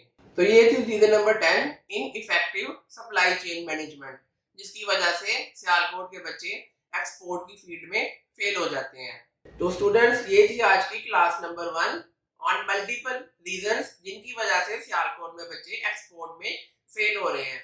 और ये हमारा फ्री कोर्स है, इसकी मल्टीपल और भी क्लासेस आएंगी हमारी इसी प्लेलिस्ट में, रेगुलर उसको वॉच कीजिएगा, आपको बहुत फायदा होगा। आज की वीडियो में उम्मीद करते हैं आपने कुछ ना कुछ सीखा होगा। नीचे कमेंट सेक्शन में बताएं कि आप किस वजह से आपको प्रॉब्लम आ रही है या अगर आप फेल हुए हैं तो किस वजह से फेल हुए हैं और अपना फीडबैक दीजिएगा। और अगर आप हमारा व्हाट्सएप का प्राइवेट ग्रुप ज्वाइन करना चाहें या मेरे से डायरेक्ट व्हाट्सएप पे कांटेक्ट करना चाहें या हमारी लोकेशन पे विजिट करना चाहें तो वो सारी की सारी डिटेल डिस्क्रिप्शन में अवेलेबल है। अगली वीडियो तक के लिए अल्लाह हाफिज। रीजन नंबर 11 है lack of innovation and adaptability. इसका क्या मतलब है कि सियालकोट के बच्चे रेगुलर बेसिस पे जो भी मार्केट में चेंजेस हो रही हैं या जो भी ट्रेंड्स न्यू आ रहे हैं उनको फॉलो नहीं कर रहे या कस्टमर के फीडबैक को फॉलो नहीं कर रहे। ये सारी की सारी चीजें रेगुलर बेसिस पे मार्केट में चेंजिंग होती रहती है, तो आपने अपने आप को इनोवेट करना होता है, मार्केट में नई नई चीजें लेके आनी होती है, नए नए तरीके यूज करने होते हैं। जैसे क्लाइंट हंटिंग के सारे वो पुराने तरीके जो है वो आज भी लोग यूज कर रहे हैं, जो मैंने पहले भी बताया था कि गूगल पे जाएं, वेबसाइटें निकालें, ईमेलें निकालें, ईमेल करें या इंस्टाग्राम पे जाएं, क्लाइंट को सर्च करें, वहां पे मैसेज करें। सेम गोज फॉर फेसबुक और same goes for any other social media platform. तो इस तरीके से आपको क्लाइंट नहीं मिलेगा या बहुत रेयर चांस है कि मिले, क्योंकि हर क्लाइंट को डेली बेसिस पे हजारों ईमेल्स जो है वो चली जाती हैं, हजारों मैसेजेस चले जाते हैं। तो उस तरीके से जो है ना वो रिप्लाई आपको नहीं आएगा। आप खुद सोचें कि आपको व्हाट्सएप नंबर पे डेली 2000 मैसेजेस आना शुरू हो जाए तो क्या आप हर बंदे को रिप्लाई कर सकोगे? नहीं। तो यही चीज आपने देखनी है कि मार्केट में क्या क्या चीज चेंज हो रही है, क्या क्या नए नए ट्रेंड्स आ रहे हैं, उसके अकॉर्डिंग आपने फिर इनोवेशन लेके आनी है। सर्जिकल इंस्ट्रूमेंट्स की जो फील्ड है उसमें जस्ट लेटेस्ट क्लाइंट की जो स्ट्रेटजीज है या जो लेटेस्ट आईएसओ की सर्टिफिकेशंस हैं वही जो है ना वो आपने देखनी है। लेकिन जो बाकी इंडस्ट्रीज हैं, स्पोर्ट्स वेयर है, स्पोर्ट गुड्स है, जहां पर डिजाइनिंग इन्वॉल्व हो जाती है, फैशन इन्वॉल्व हो जाता है, वहां पर आपको डेली बेसिस पे नए नए डिजाइन, इनोवेशन और ये चीजें करनी पड़ती है। तो ये चीजें अगर नहीं करेंगे तो डेफिनेटली आपके लिए जो है ना वो एक्सपोर्ट की फील्ड में कामयाब होना मुश्किल है। तो इस चीज को आपने लाजमी मद्देनजर रखना है और इसको इम्प्रूव करना है अपनी एक्सपोर्ट की फील्ड में। और रीजन नंबर 11 में आल्सो एक इंपॉर्टेंट फैक्टर है कस्टमर फीडबैक। हमारे बच्चे कस्टमर से फीडबैक नहीं लेते। कस्टमर आपको जो भी फीडबैक दे उसको आप जो है ना वो अच्छे तरीके से उसको पॉजिटिव वे में लें और उस पर काम करें। जो जो उसने बताया है कि भाई मुझे आपकी ये चीजें नहीं पसंद आई या ये प्रोसेस आपका ठीक नहीं था या डिले था, नेक्स्ट टाइम जो है ना नया ऑर्डर पकड़ने से पहले अपने वो प्रोसेस या वो चीजें ठीक करें, क्योंकि नहीं करेंगे तो जो भी आपका न्यू कस्टमर होगा उसने भी सेम कंप्लेंट्स करनी है, तो ये चीज आपके लिए लॉन्ग टर्म में नुकसानदेह होगी। तो कस्टमर से हर ऑर्डर के बाद लाजमी फीडबैक लेके भाई मुझे बताओ मेरे किस किस स्टेप में आपको क्या क्या चीज पसंद नहीं आई, और जो चीज पसंद नहीं आई उसको पहले इंप्रूव करो फिर नया क्लाइंट पकड़ो। Amazon जो इस टाइम दुनिया की सबसे बड़ी ई कॉमर्स मार्केट प्लेस है, उसके जो ऑनर है जेफ बेजोस, उनका मोटो डे वन से यही था, कस्टमर इज द किंग। यानी कि जो कस्टमर है वही सब कुछ है। अगर कस्टमर खुश है तो आपका बिजनेस चल रहा है, कस्टमर अगर नाराज है तो आपका बिजनेस बंद है। और यही वजह है कि उसने जो है ना वो हमेशा कस्टमर को ही फोकस किया और कस्टमर को ही वो कहता है कि कस्टमर इज ऑलवेज राइट। तो ये चीज है कि आपने कस्टमर को इंपॉर्टेंस देनी है, अपना नुकसान करवा लें लेकिन कस्टमर को हैप्पी रखें और वही कस्टमर आपको बाद में लॉन्ग टर्म में बेनिफिट देगा। तो ये चीजें आपने जो है ना कस्टमर फीडबैक के थ्रू सारे के सारे प्रोसेस करने हैं और ये नहीं कर रहे लोग जिसकी वजह से फेल हो रहे हैं। तो इस पे आपने लाजमी वर्किंग करनी है। रीजन नंबर 12 है lack of after sale services. हमारे जो बच्चे हैं वो ये सोचते हैं कि एक दफा क्लाइंट को चीज बेच दी तो बेच दी, जान छूटी, लेकिन असल मामला क्लाइंट कहते ही उसे है जो री ऑर्डर करे, यानी कि जो दूसरी दफा आपको ऑर्डर करे। पहली दफा अगर किसी ने ऑर्डर किया और बाद में ऑर्डर नहीं किया तो वो आपका क्लाइंट नहीं है, इट मींस कि वो आपसे हैप्पी नहीं है। आपको अपना प्रोसेस, अपना सिस्टम अच्छा करना होगा। और एक्सपोर्ट की फील्ड में आपको 100-200 क्लाइंट चाहिए भी नहीं, एक दो या तीन क्लाइंट ही काफी होते हैं आपके लिए पूरा साल अच्छे पैसे कमाने के लिए। तो क्लाइंट को अच्छे तरीके से काम करके दें ताकि क्लाइंट आपको बार बार री ऑर्डर करे, और जब री ऑर्डर करेगा तो समझ जाए आपकी सर्विस ठीक है। अगर उसने री ऑर्डर नहीं किया तो समझ जाए कि आप में कमी है, पहले उसको बेहतर करें फिर जो है ना वो आप नया क्लाइंट फाइंड करें, अदरवाइज आपको जो है वो फायदा नहीं होगा। हर दफा आपको नए नए क्लाइंट ही फाइंड करने पड़ेंगे और वो आपके लिए काफी मुश्किल होगा। तो आफ्टर सेल्स सर्विस में आपने मोस्ट फोकस करना है, जो कि सियालकोट में नहीं होता। 99.99% आफ्टर सेल सर्विस नहीं होती। जब आपने माल बेच दिया तो अगले से 10 दिन बाद, 15 दिन बाद, महीने बाद पूछो तो सही ना कि भाई कोई प्रॉब्लम तो नहीं आ रही, कोई मसला तो नहीं आ रहा, सब कुछ ठीक है, ईच एंड एवरीथिंग। और उससे जो है ना वो अगले से फीडबैक लें और उस फीडबैक के ऊपर जो है ना वो नेक्स्ट टाइम काम करें और अपने आप को बेहतर करें और आपके प्रोसेस में जो भी मिस्टेक है उसको ठीक करें। और कस्टमर से पूछें कि भैया आप मुझे बताएं कि कहाँ कहाँ पे आपको प्रॉब्लम आई है ताकि उस स्टेप को हम जो है ना बेहतर करें। तो अगर आप यकीन जाने, अगर आप इस चीज को फॉलो कर लेंगे तो लॉन्ग टर्म में आपके लिए जो है ना बहुत आसानी हो जाएगी और कस्टमर आपका पक्का हो जाएगा। इस चीज की मेरी आपको गारंटी है। रीजन नंबर 13 है failure to meet delivery deadlines. यानी कि ये तो भाई सियालकोट की इंडस्ट्री में बहुत बड़ी प्रॉब्लम है। टाइम से माल देते ही नहीं है क्लाइंट को, और मेकर अल्लाह माफ करे वो तो आपको टाइम पे देगा ही नहीं। ये बड़े मसले मसाइल है। कस्टमर ने जो आपका कस्टमर है बाहर जिसको आपने माल भेजना है, उसने भी आगे से कमिटमेंट्स की होती है कि आपको ये माल इस डेट को मिल जाएगा। आप भी डिले कर दोगे तो उसका आगे से डिले हो जाएगा, उसका भी कस्टमर खराब होगा, आपका भी। तो ये चीज आपने जो है ना वो मेक श्योर करनी है कि जो आपने कमिटमेंट की है क्लाइंट के साथ कि भाई इस डेट को आपको माल मिल जाएगा और क्लाइंट ने ओके कर दिया है, तो उससे एक दिन पहले ही आपको क्लाइंट को ईमेल या मैसेज करना चाहिए कि भाई माल आपका रेडी है, हमने शिप कर दिया है। तो ये सारे का सारा वो प्रोसेस है जिसकी वजह से सियालकोट में बच्चे फेल हो रहे हैं और उनको एक्सपोर्ट में री ऑर्डर्स नहीं आ रहे। तो इसमें आपने मोस्टली काम करना है और मेक श्योर करना है कि टाइम पे अगले को डिलीवरी प्रोवाइड करें। डिले करेंगे तो अगले का फायदा नहीं है। मसाला किसी ने आपसे कहा कि मुझे अक्टूबर में लेदर जैकेट्स चाहिए क्रिसमस के हवाले से, और आप उसको भेज रहे हो जनवरी में। अब बताएं कि उसके वो किस काम की है? डेफिनेटली वो उसकी नहीं बिकेंगी। और उसके आगे से जो क्लाइंट्स हैं जिन्होंने बेचना था, उन्होंने क्या करना है जनवरी में? तो ये चीजें आपने मद्देनजर रखनी है और आपने ध्यान रखना है कि जो डेडलाइन मिली है उसको मीट करें और टाइम से अपनी जो है ना इन्वेंटरी अगले को पहुंचाएं, ताकि वो भी आगे से इजीली सेल कर सके और आपको बाद में रीऑर्डर कर सके। तो इस चीज पे लाजमी काम करें। रीजन नंबर 14 है हाई प्रोडक्शन कॉस्ट। जाहिर सी बात है, प्राइसिंग के ऊपर ही आपने सारी का सारा मामला करना है। अगर आपकी प्राइसिंग ही गलत होगी, अगर आप महंगा जो है वो कोटेशन दे दोगे तो क्लाइंट कैसे आपसे बाय करेगा? तो ये चीजें आपने ध्यान से रखनी है कि आपकी जो प्रोडक्शन कॉस्ट है अगर वो हाई है और क्लाइंट को रेट महंगा लग रहा है, तो इट मीन्स कि आपकी प्रोडक्शन कॉस्ट ज्यादा है, उसको कम करें। मतलब आपने कस्टमर को बोला मैं आपको 100 रुपए की चीज दूंगा, आपको पता है मुझे 70 की बन रही है तो 30 रुपए की मुझे बचत आ जाएगी। लेकिन कस्टमर ने बोला कि भी एक फला बंदा है वो मुझे 60 रुपए की चीज दे रहा है।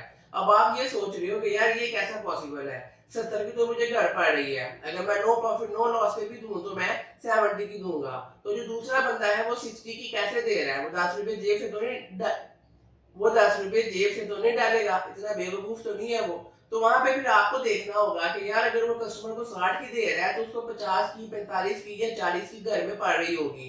तो इट मीन्स कि आपकी जो प्रोडक्शन कॉस्ट है वो ज्यादा है। प्रोडक्शन कॉस्ट अपनी रिड्यूस करके 40-45 तक लेके आए ताकि आप भी कस्टमर को 55 या 60 कहने जोगे हो।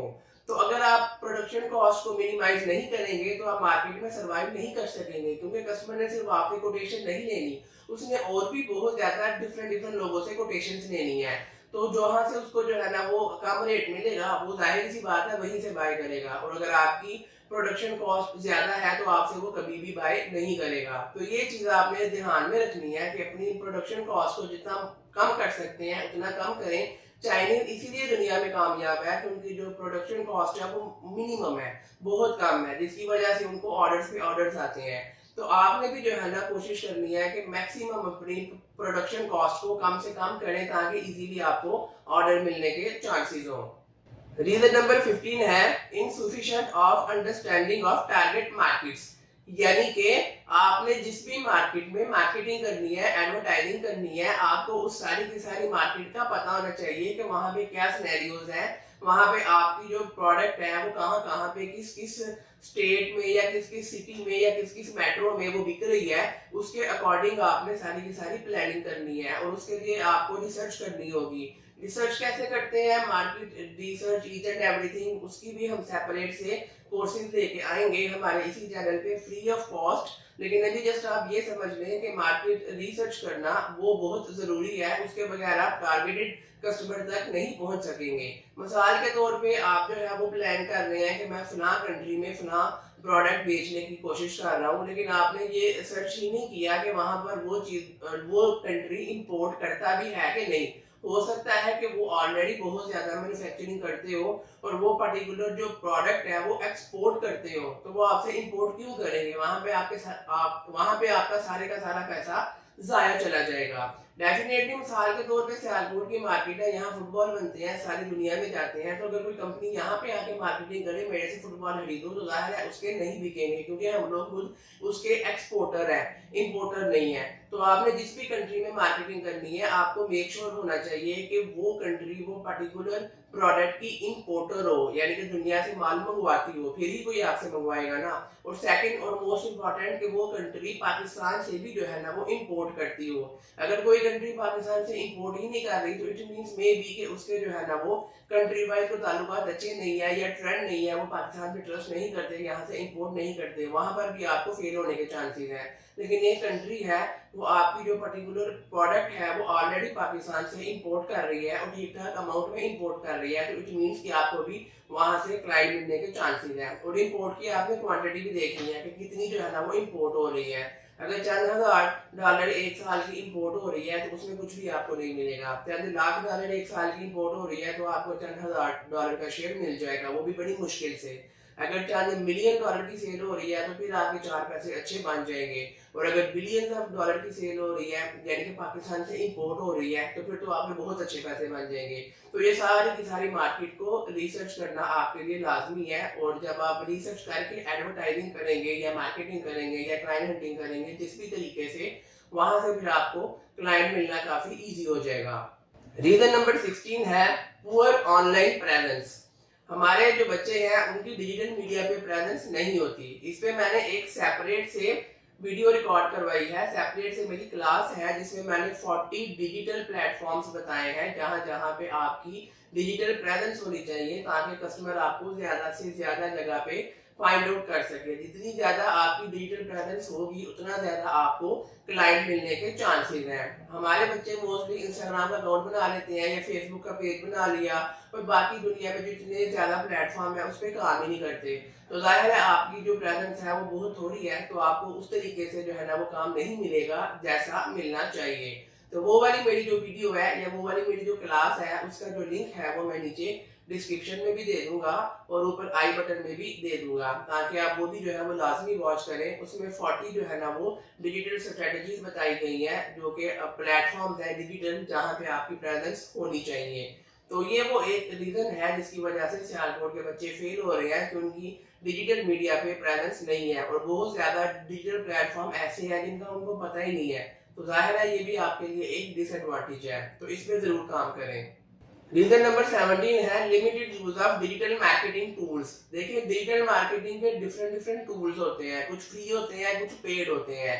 तो हमारे बच्चे जो है वो डिजिटल मार्केटिंग के टूल्स को यूज करना तो दूर की बात, उनको पता भी नहीं होता कौन कौन से टूल है जहाँ से हम एनालिसिस जो है वो कर सकते हैं और मार्केटिंग अपनी बेहतर तरीके से कर सकते हैं। कौन कौन से डिजिटल मार्केटिंग के टूल हम यूज करते हैं एक्सपोर्ट के लिए, क्लाइंट फाइंड करने के हवाले से या डाटा एनालिसिस करने के हवाले से, उसके सेपरेट से हम जो है ना वो कोर्सेज करवाएंगे इसी चैनल पे फ्री ऑफ कॉस्ट। लेकिन अभी सिर्फ आपको ये बताना चाहिए कि डिजिटल मार्केटिंग के टूल्स होते हैं जिन पे काम करना होता है और वहां से आपने सारी की सारी वर्किंग करनी होती है। उससे आपकी वर्किंग इजी हो जाएगी और आप एक्यूरेट जो है ना वो क्लाइंट तक पहुंच जाएंगे और आपके लिए क्लाइंट फाइनल करना काफी इजी हो जाएगा। रीजन नंबर 18 है इनइफेक्टिव कस्टमर रिलेशनशिप मैनेजमेंट। इसका क्या मतलब है कि कस्टमर के साथ जो है ना वो आपका रिलेशनशिप ठीक नहीं है, आप उसके साथ रेगुलरली बातचीत नहीं कर रहे। मोस्टली क्या होता है कि स्टार्टिंग में जब तक कस्टमर की तरफ से पैसे नहीं आते हम रेगुलर बेसिस पे उसको जो है ना वो मैसेजेस करते रहते हैं, लेकिन जैसे ही उसने एडवांस भेज दिया उसके बाद हम मैसेज करना छोड़ देते हैं। तो यहाँ पर दो तरह के लोग आते हैं, कुछ स्कैमर्स होते हैं, वो एडवांस लेने के बाद कस्टमर का नंबर या ईमेल ब्लॉक कर देते हैं और फ्रॉड हो जाता है कस्टमर के साथ और वो नेक्स्ट टाइम ट्रस्ट नहीं करता पाकिस्तानी सियालकोट के लोगों के साथ और फिर जो है ना उसको ऑर्डर और फिर जो है ना वो ऑर्डर भी नहीं देता और सियालकोट में ही जो है ना वो एक प्रॉब्लम क्रिएट होती है मार्केट में। और सेकंड जो बंदे ठीक तरीके से काम कर रहे होते हैं लेकिन उनका मसला ये होता है कि कस्टमर से एडवांस लेने के बाद वो मेकरों के पीछे जो है ना भाग रहे होते हैं और अपनी प्रोडक्शन कर रहे होते हैं, तो कस्टमर को जो है ना वो कोई भी अपडेट नहीं देते। अगर एक माला मिसाल है उसको 2 महीने लगने हैं कंप्लीट बनने में, कस्टमर ने एडवांस दे दिया तो वो 2 माह जो है ना प्रोडक्शन में ही बिजी रहेंगे और कस्टमर को कोई भी अपडेट नहीं देंगे। तो कस्टमर को लगेगा कि यार मेरी वैल्यू कोई नहीं है, मैंने इतना पैसा दिया इनको और ये मुझे अपडेट भी नहीं दे रहे कि भाई माल कितना बन गया कितना रह गया क्या हिसाब किताब है। तो जिसकी वजह से फिर कस्टमर के साथ आपकी दोस्ती जो है वो अच्छी नहीं होगी, नेक्स्ट टाइम वो फिर आपको मेल वीडियो ऑर्डर ना करे। तो कस्टमर के साथ आपकी दोस्ती का होना ज़रूरी है और उसके लिए बेस्ट वे यही है कि आप रेगुलर बेसिस पे जो भी प्रोडक्शन हो रही है उसके इमेजेस, वीडियोस जो है ना वो बना बना के कस्टमर को रेगुलर भेजें। डेली नहीं भेज सकते तो वीकली बेसिस पे भेजें या हर 3 दिन के बाद भेजें या हर 2 दिन के बाद भेजें कि भई आपका ये काम हो गया है, ये हो गया है, ये हो रहा है, ये हो गया है। इस तरीके से कस्टमर को लगे कि भई मैं आपके लिए इम्पोर्टेंट हूँ और आप रेगुलर बेसिस पे मुझे अपडेट कर रहे हो और मेरा माल जो है वो टाइम से तैयार हो जाएगा। तो ये वाली जो चीज़ है अगर आप ये करेंगे तो डेफिनेटली यकीन जानिए आपका कस्टमर आपका दोस्त बन जाएगा। जब वो आपका दोस्त बन गया तो फिर आपके मज़े हैं। रीज़न नंबर 19 है रिस्क मैनेजमेंट स्ट्रेटजीज। इसमें जो है ना काफ़ी बच्चे फेल हो रहे हैं क्योंकि फाइनेंशियली उनको इश्यूज होते हैं जिसकी वजह से माल को वो पूरा नहीं कर पाते या ऑर्डर कंप्लीट नहीं कर पाते। मिसाल के तौर पे 100 रुपए का ऑर्डर है, 70 रुपए का बनना है, 30 रुपए के जो है ना वो क्लाइंट ने एडवांस दे दिया, पीछे रह गए 40। तो वो 40 आपने पल्ले से डालने हैं यानी कि अपनी जेब से डालने हैं और आपकी जेब में 10 रुपए हैं, पीछे रह गए 30 रुपए और वो आपको पता नहीं है कहाँ से आएंगे कहाँ से नहीं आएंगे, कौन देगा। आपने कस्टमर को ओके करके एडवांस मंगवा लिया। मेकर ने तो जाहिर है पैसे देके माल बनाना है। मेकर को आपने 40 रुपए दिए, 30 कस्टमर के, 10 अपने, उसने जो है ना वो माल आपका तकरीबन 50-60% बना दिया। बाकी उसने कहा भाई रिमेनिंग पैसे तो फिर बना के दूंगा, वो आपके पास है नहीं। फिर आप दाएं बाएं जो है ना वो उधार लेते फिरोगे, कभी मिलेगा कभी नहीं मिलेगा। उन्हीं चक्करों में जो है ना वो ऑर्डर जो है वो डिले हो जाएगा और जब ऑर्डर डिले होगा तो कस्टमर आपके हाथ से गया और आपकी सारी मेहनत पानी में चली गई। तो जब भी ऑर्डर फाइनल करना है, फाइनल करने से पहले आपको सारी की सारी एक फाइनेंशियल कैलकुलेशन करनी होगी कि कस्टमर ने एडवांस कितना दिया है, मेरी जेब में कितना है और कितने पैसे हैं जो कि मुझे दाएं बाएं से अरेंज करने होंगे। यहाँ पे अव्वल तो हम जो है ना रेकमेंड करते हैं कि आपने उधार नहीं लेना, उधार बंदे को जलील कर देता है। बेहतर है कि उधार पे काम ना करें, लेकिन अगर जरूरत पड़ भी गई है तो ऐसे लोगों से लें जिनका आपको पता हो कि मैं ओके वो मुझे जलील नहीं करेंगे बाद में और मैं इजीली उनको पे कर दूंगा। पेरेंट्स हैं या आपके भाई बहन है जो मुखलिस हैं आपके साथ, आजकल के तो भाई बहन भी जायदादों पे कब्जे करते हैं, लेकिन चलो बंदा क्या बात करे। तो बहरहाल ये है कि आपको जो है ना ऑर्डर स्टार्ट करने से पहले पता होना चाहिए कि आपने ईच एंड एवरीथिंग को जो है ना वो स्ट्रीमलाइन करना है और जो पैसे कम पड़ रहे हैं वो कहाँ से अरेंज होंगे। ऑर्डर फाइनल करने से पहले अगर उनसे बात करें कि भाई मुझे ये पैसे जो है वो चाहिए, मुझे दे दोगे, वो ओके करे तो फिर जो है ना आपने ऑर्डर को पकड़ना है। या मेकर से बात कर लें कि भाई जो रिमेनिंग अमाउंट है जब आएगी मैं दे दूंगा। तो ये भी वैसे रिकमेंडेड नहीं है, लेकिन हमारी कोशिश तो या रिकमेंडेशन तो यही होती है कि मिसाल के तौर पे 100 रुपये का ऑर्डर है, 70 रुपये जो है वो उसकी प्रोडक्शन कॉस्ट है, तो क्लाइंट से मिनिमम 70 रुपये जो है ना वो आप एडवांस पकड़े, बाकी बेशक बाद में ले लें। या फिर अगर आपकी जेब में 10 रुपये है तो क्लाइंट से मिनिमम 60 रुपये जो है ना वो एडवांस पकड़े, बाकी 10 रुपये जेब से डाले ताकि आपको उधार ना लेना पड़े। ये काम जो है ना वो सबसे बेस्ट है। बहरहाल जो भी स्ट्रेटेजी बनाए मेक श्योर करें कि आपने फाइनेंशियल सारी की सारी कैलकुलेशन की हो ताकि जो भी रिस्क इन्वॉल्व है ऑर्डर को कंप्लीट होने में वो आप पहले से उसको टैकल कर लें और आपके लिए इजी हो जाए टाइम पे माल बना के देना। रीजन नंबर 20 है डिपेंडेंसी ऑन सिंगल बायर और मार्केट। यहाँ पे दो चीजें हैं। समटाइम क्या होता है कि हमने किसी एक बायर को पकड़ा होता है और वही हमें 4 पैसे अच्छे कमा कर दे रहा होता है, तो हम क्लाइंट हंटिंग पे काम ही नहीं करते। हम नए नए क्लाइंट देखें, बिजनेस में जो है ना सबसे इंपॉर्टेंट चीज है कि नए नए क्लाइंट्स आपके बिजनेस में आने चाहिए, फिर आपका बिजनेस ग्रो करेगा। जैसे सेहत बनाने के लिए जरूरी है कि अच्छी अच्छी चीजें खाएं, एक्सरसाइज करें, फिर ही सेहत बनेगी। लेकिन अगर आप जो है वो एक ही क्लाइंट के ऊपर अगर आपका फोकस है और नए क्लाइंट आप नहीं जो है ना वो हंट कर रहे, तो जिस दिन वो क्लाइंट आपको छोड़ के जाएगा आपका बेड़ा गर्क हो जाएगा। तो ये काम नहीं करना। आपके पास मिनिमम 5 जो है ना वो क्लाइंट्स होने चाहिए, यानी कि जितने ज्यादा क्लाइंट होंगे उतना फायदा है। मिसाल के तौर पर अगर आपके पास एक क्लाइंट है तो आपका 100% जो मंथली इनकम है वो एक बंदे से आ रही है, वो गया तो आप ही गए। और अगर 2 क्लाइंट्स हैं तो 50% का आपने रिस्क मैनेज कर लिया। मतलब महीने का ₹1,00,000 कमा रहे हैं, दोनों क्लाइंटों से 50-50, एक क्लाइंट गया तो आप 0 पे नहीं आएंगे 100 से, बल्कि 50 पे आएंगे। तो अगर 3 क्लाइंट्स होंगे तो पर क्लाइंट 33,000 है, मतलब अगर ₹1,00,000 इनकम है महीने की। 4 क्लाइंट है तो पर क्लाइंट 25% है, 5 है तो पर क्लाइंट 20% है। तो इस तरीके से आपने जो है ना मल्टीपल क्लाइंट्स को पिक करना है एट अ टाइम, ताकि कोई एक आध छोड़ के जाए तो आप 100 से 80 पे आओ या 100 से 90 पे आओ, बजाय इसके कि 100 से 0 पे आ जाओ।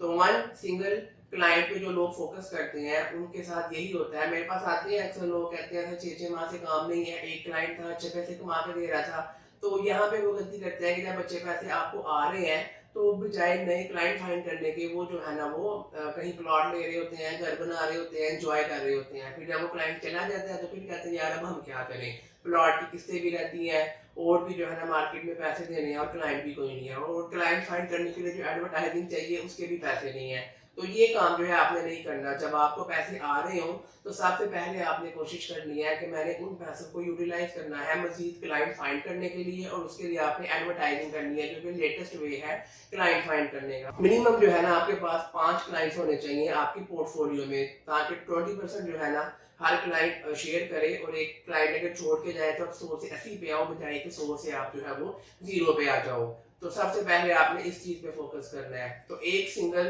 क्लाइंट पे डिपेंड करना आपके लिए सूटेबल नहीं है। सेकंड है कि dependency on single market. Some time हमारे पास मल्टीपल क्लाइंट्स होते हैं, लेकिन वो सारे के सारे एक ही कंट्री के होते हैं, और अगर उस कंट्री में कोई लॉ चेंज हो गया या कोई इमरजेंसी लग गई, या पाकिस्तान के उस कंट्री के साथ ताल्लुकात खराब हो गए, उन्होंने इम्पोर्ट एक्सपोर्ट सारी जो है ना वो तजारत बंद कर दी, तो आप भी गए, तो ये भी जो है ना वो अच्छी बात नहीं है कि आपके सारे के सारे क्लाइंट वन सिंगल मार्केट से हो, यानी कि वन सिंगल कंट्री से हो। आपने कोशिश करनी है कि 5 अगर आपके पास क्लाइंट्स हैं तो वो 5 डिफरेंट कंट्रीज होने चाहिए, ताकि किसी भी एक कंट्री में कोई इमरजेंसी लगी है, कोई इम्पोर्ट एक्सपोर्ट का कोई पाबंदी लगी है, या पाकिस्तान के साथ ताल्लुकात खराब हुए हैं, तो आप 100 से 0 पे ना आए, बल्कि 100 से आप 80 पे आए। तो एक ही मार्केट पे डिपेंड करना ये भी आपके लिए लॉन्ग टर्म में सूटेबल नहीं है, आपको नुकसान देगा। मल्टीपल कंट्री से आपके पास क्लाइंट्स होने चाहिए। तो ये वो चीज है जिस पे आपको काम करना चाहिए। तो क्लास ये थी आज की क्लास नंबर 2। उम्मीद करते हैं कि आपने आज की क्लास में काफी कुछ सीखा होगा। आज हमने 11 to 20 जो रीजंस हैं वो की थी डिस्कस, और नेक्स्ट जो है ना क्लास में हम 21 से 30 रीजन जो है वो डिस्कस करेंगे। वो हमारी जो प्ले लिस्ट है वहां पे आपको मिल जाएगी। हमने आप लोगों के लिए एक व्हाट्सएप का प्राइवेट ग्रुप बनाया है सियालकोट के एक्सपोर्टर्स के लिए, जिसका लिंक डिस्क्रिप्शन में अवेलेबल है। आप वो ज्वाइन कर सकते हैं फ्री ऑफ कॉस्ट। अगर मेरे से डायरेक्ट कांटेक्ट करना चाहें तो मेरा व्हाट्सएप नंबर भी डिस्क्रिप्शन में अवेलेबल है। और अगर आपने हमें विजिट करना है तो सियालकोट में हमारा ऑफिस है, नीचे उसकी लोकेशन आ जाएगी, आप हमारे ऑफिस में भी विजिट कर सकते हैं। आपको आज की वीडियो कैसी लगी, आज की क्लास आपको कैसी लगी, कमेंट करके अपना फीडबैक जरूर दीजिएगा। मजीद आप जो है ना किस पॉइंट में आपको प्रॉब्लम आ रही है, या किस वजह से आप खुदा ना खास्ता फेल हुए हैं या फेल होने के करीब है, या कौन सी चीज आप मिस्टेक कर रहे हैं, वो भी आपने कमेंट में हमें बताएं, अपना फीडबैक दें। उम्मीद करते हैं कि आज की वीडियो आपको अच्छी लगी होगी। इंशाल्लाह मजीद इसी तरीके से आपके लिए यूजफुल नॉलेज लेके आते रहेंगे।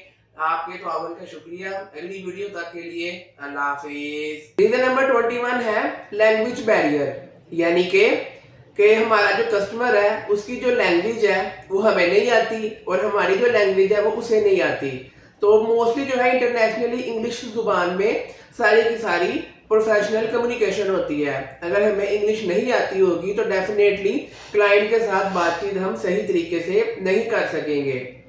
ये वो रीजन है जिसकी वजह से बच्चे फेल हो जाते हैं कि बैड इंग्लिश जो है वो रिप्लाई में लिख देते हैं, या इंग्लिश की समझ नहीं आती तो वो अच्छे तरीके से रिप्लाई नहीं कर पाते। तो इसका जो बेस्ट सोल्यूशन है वो यही है, नंबर 1 कि आप इंग्लिश लैंग्वेज सीख लें ताकि आप इजीली अगले को रिप्लाई कर सकें, या फिर गूगल के जो ऑनलाइन टूल्स हैं, या और भी काफ़ी ज़्यादा इंटरनेट पे फ्री टूल्स अवेलेबल हैं, जहां से आप अगले की जो है ना जो भी बात है उसको अपनी लैंग्वेज में ट्रांसलेट करके समझ सकते हैं। अगर अगले ने इंग्लिश में मैसेज किया है तो आप उर्दू में ट्रांसलेट करके समझ लो, अगले ने फ्रेंच में मैसेज किया उसको उर्दू में ट्रांसलेट करके समझ लो।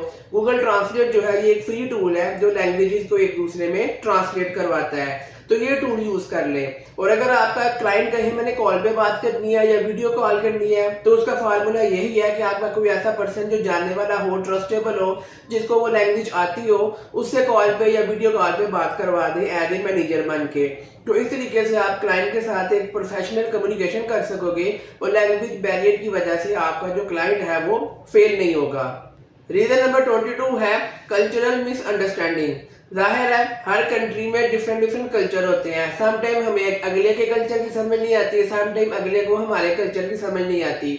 तो आपने ये चीज देखनी है कि आप जिस कंट्री में मार्केटिंग और एडवर्टाइजिंग कर रहे हैं या जिस भी क्लाइंट से बात कर रहे हैं तो उनको कौन कौन सी ऐसी बातें हैं जो कि बुरी लगती है और कौन कौन सी बातें अच्छी लगती है।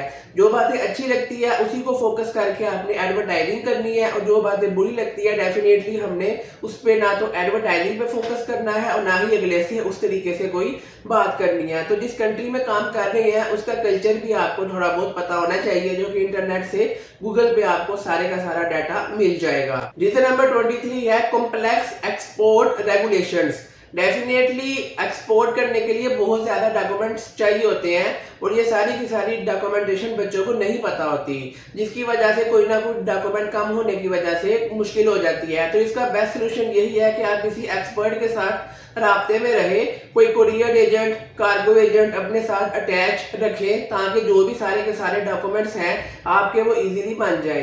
इसी तरीके से कोई ना कोई लॉयर अपने साथ अटैच रखें ताकि जो भी डॉक्यूमेंट्स हैं जो कि लॉयर के थ्रू बनने वाले हैं वो आपकी आसानी से बन जाए। तो आपको एक्सपर्ट्स को साथ मिलाना होगा, उनको नॉमिनल आप पे कर दें मंथली बेसिस पे ताकि वो आपके लिए सारे के सारे जो डॉक्यूमेंट्स हैं वो अच्छे तरीके से टाइम पे बना के दे सके और सिर्फ डॉक्यूमेंट्स की वजह से आपका जो क्लाइंट है वो खराब ना हो। रीजन नंबर 24 है lack of export market training. Definitely आपने जिस भी कंट्री में काम करना है वहां पे आपको पता होना चाहिए कि उस कंट्री में क्या क्या चीजें बिक रही हैं, कैसे कैसे बिक रही हैं, क्या क्या तरीका है मार्केटिंग करने का, क्या क्या ट्रेंड है और वो कंट्री कौन कौन सी आइटम जो है वो दूसरे मुल्क से इंपोर्ट करते हैं और पाकिस्तान से वो क्या इंपोर्ट करते हैं, करते भी हैं कि नहीं।